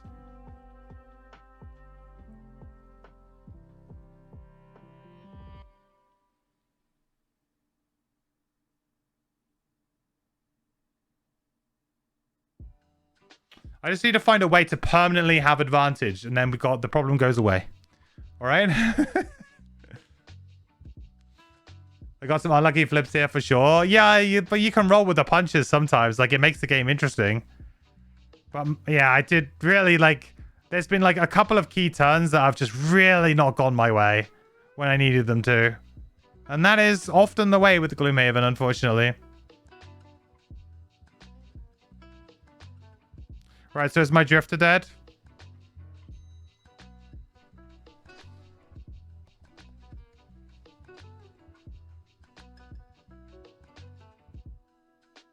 Yep. Burn a card. That guy attacks the wall. This is now water.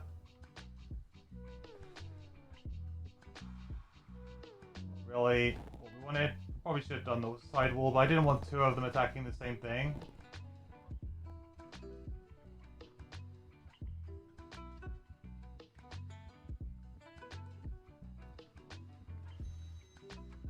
Give him disadvantage to my hide armor at least.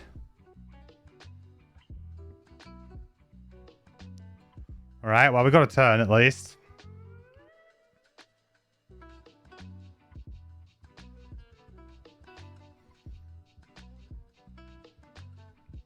No damage to that wall there. Okay. Drifter arrows, I guess, was going to move.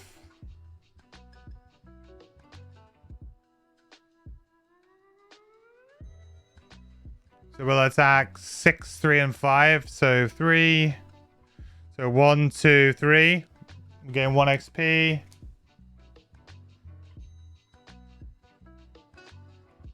I gained a bunch of XP this scenario though. Pretty happy about that. 6. So number 3. Number 3 first. 1 damage.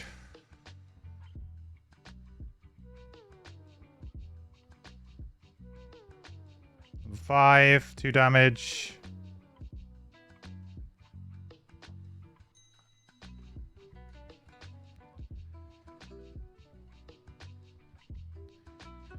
Number 6. 3 damage. See how close we were?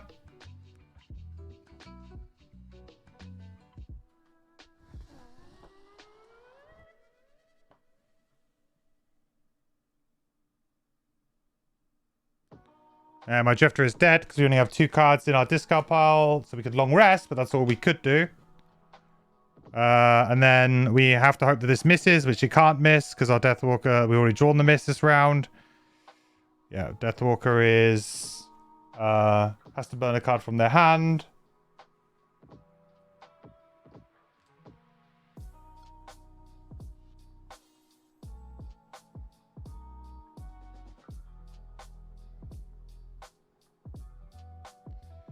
And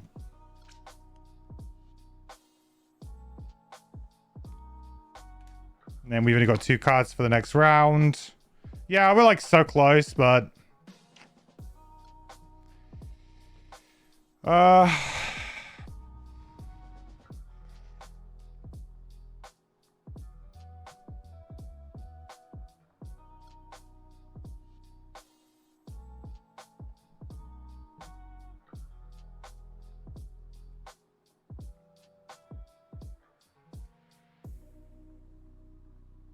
Yeah, I'm not going to bother doing them.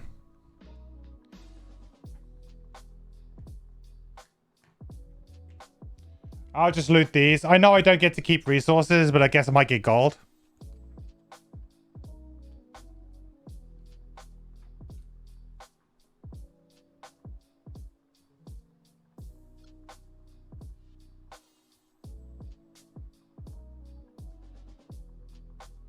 Winner, I guess. We'll take that.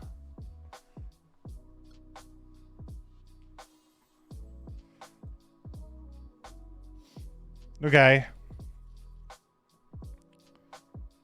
That's it. So we lose. Feels bad. So, question.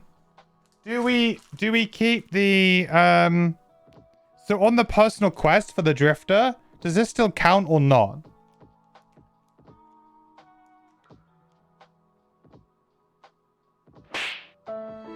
Because I'd assume it probably doesn't, but I don't know. Seems like it could count.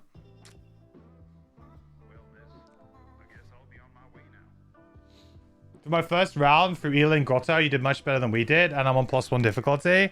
Yeah, I mean, like I felt like I made some mistakes in the first room. The first area, I made some mistakes.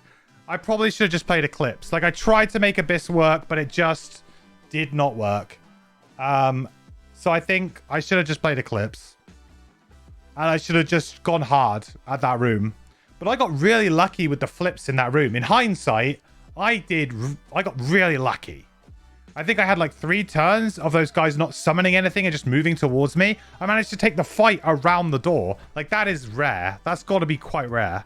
So I'm not going to get as favorable monster conditions in that room ever again.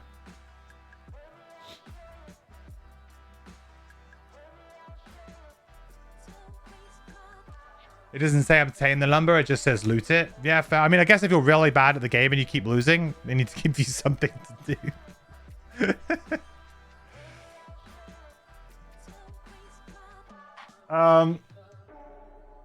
Yeah.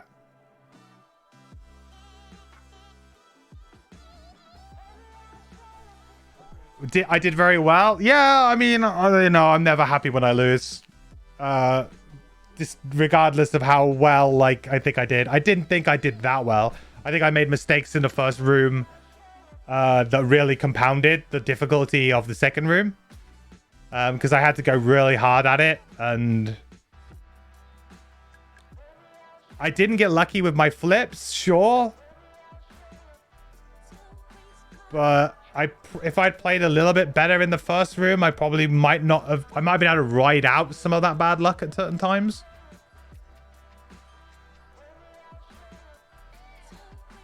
Is this the first failure? It is. First Frosthaven failure. So yeah, like, it's a fun scenario, though. It's a very tough scenario. It's a good one. Wow. There's definitely an element of RNG in this one where you could get very, very unlucky, and then you like, I don't know how you win, because it's almost like the game is just like, nope. Which, you know, I mean, that's Gloomhaven for you. It's part of the system of the game, you know? Comes with the territory, really. The hard ones are usually hard because the enemies in it are hard to kill and have very scary abilities that they play.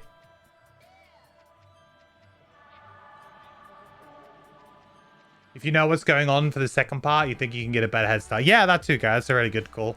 Like, if you know what's going into that room, you know how much movement you probably need to enter the room with. You know, what kind of conditions you need to, like, enter the room on. I was kind of a bit flat-footed. If I'd had a little bit more movement to be able to get myself to the back of that room a bit quicker. Like, again, like, ideally what you want to do is you want to ignore the claw crusher at the front. Just ignore him. And go straight to the back of the room. Because you'll lose the scenario through those wave crashes and through the eels, potentially. Like, the eels are like the slow burn of how they're going to beat you. Also, it's really important to understand where you're placing the damage tokens. Like, you need to... Like, for me, I think putting it on the borders was the right call. Because I only ended up adding 2 water hexes. It's interesting that I lost not through the water hexes, but through exhaustion. That's maybe not the most common way that people lose this scenario. I don't know. Maybe it is. Maybe it's kind of a combination of both. Maybe they both happen quite close to each other. I don't know. But I'm still quite far away, right? 4, 5, 6, 7, 8. I'd need 2 more waters on the board. And I guess there's 1 potential water if they draw pretty well. But that guy should have been dead like 3 turns ago. If I actually didn't draw so badly. See you, gaming. You'll have this knocked out in 2 if I have no doubt. You have no doubt? Yeah, I hope so. So I think, well, I mean, we can retry it again tomorrow. I think that that's a good idea while it's fresh. I could leave it set up pretty much for the most part as well, which is helpful for me. I don't feel like I have earned an outpost phase. And so for me, I think I will just immediately go into restarting the scenario. Which I think is actually now a little bit awkward because did I click that we... If I click restart...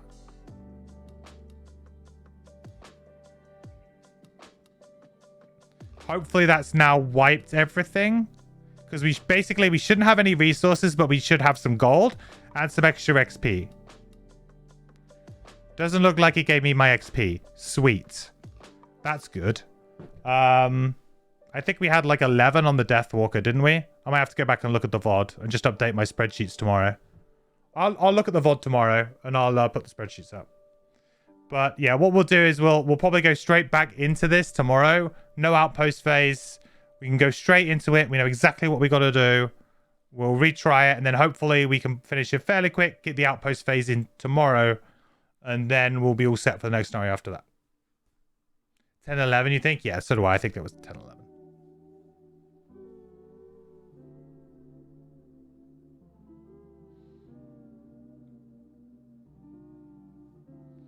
I mean, so sorry I lose any gold, XP, and random items and chest contents. Oh. I thought we only lost the resources. So I We lose everything? Oh.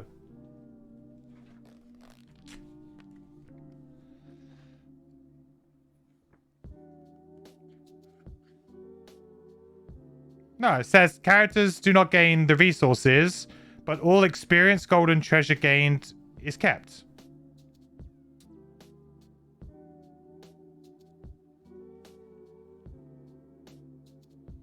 Am I just really tired? No, I just didn't. Sorry, Dwarf, you're right. I just didn't read your message. You did say exactly that. I just didn't read your message properly. Sorry. I'm really tired.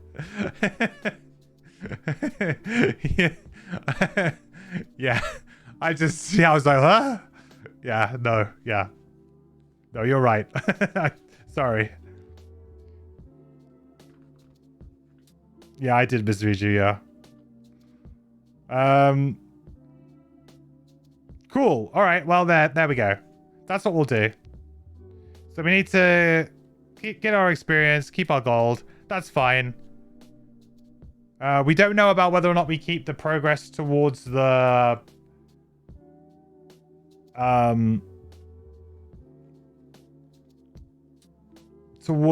personal quest. I mean, maybe we do, maybe we don't. I mean, I think we only looted 1 lumber anyway, so it's not like the end of the world.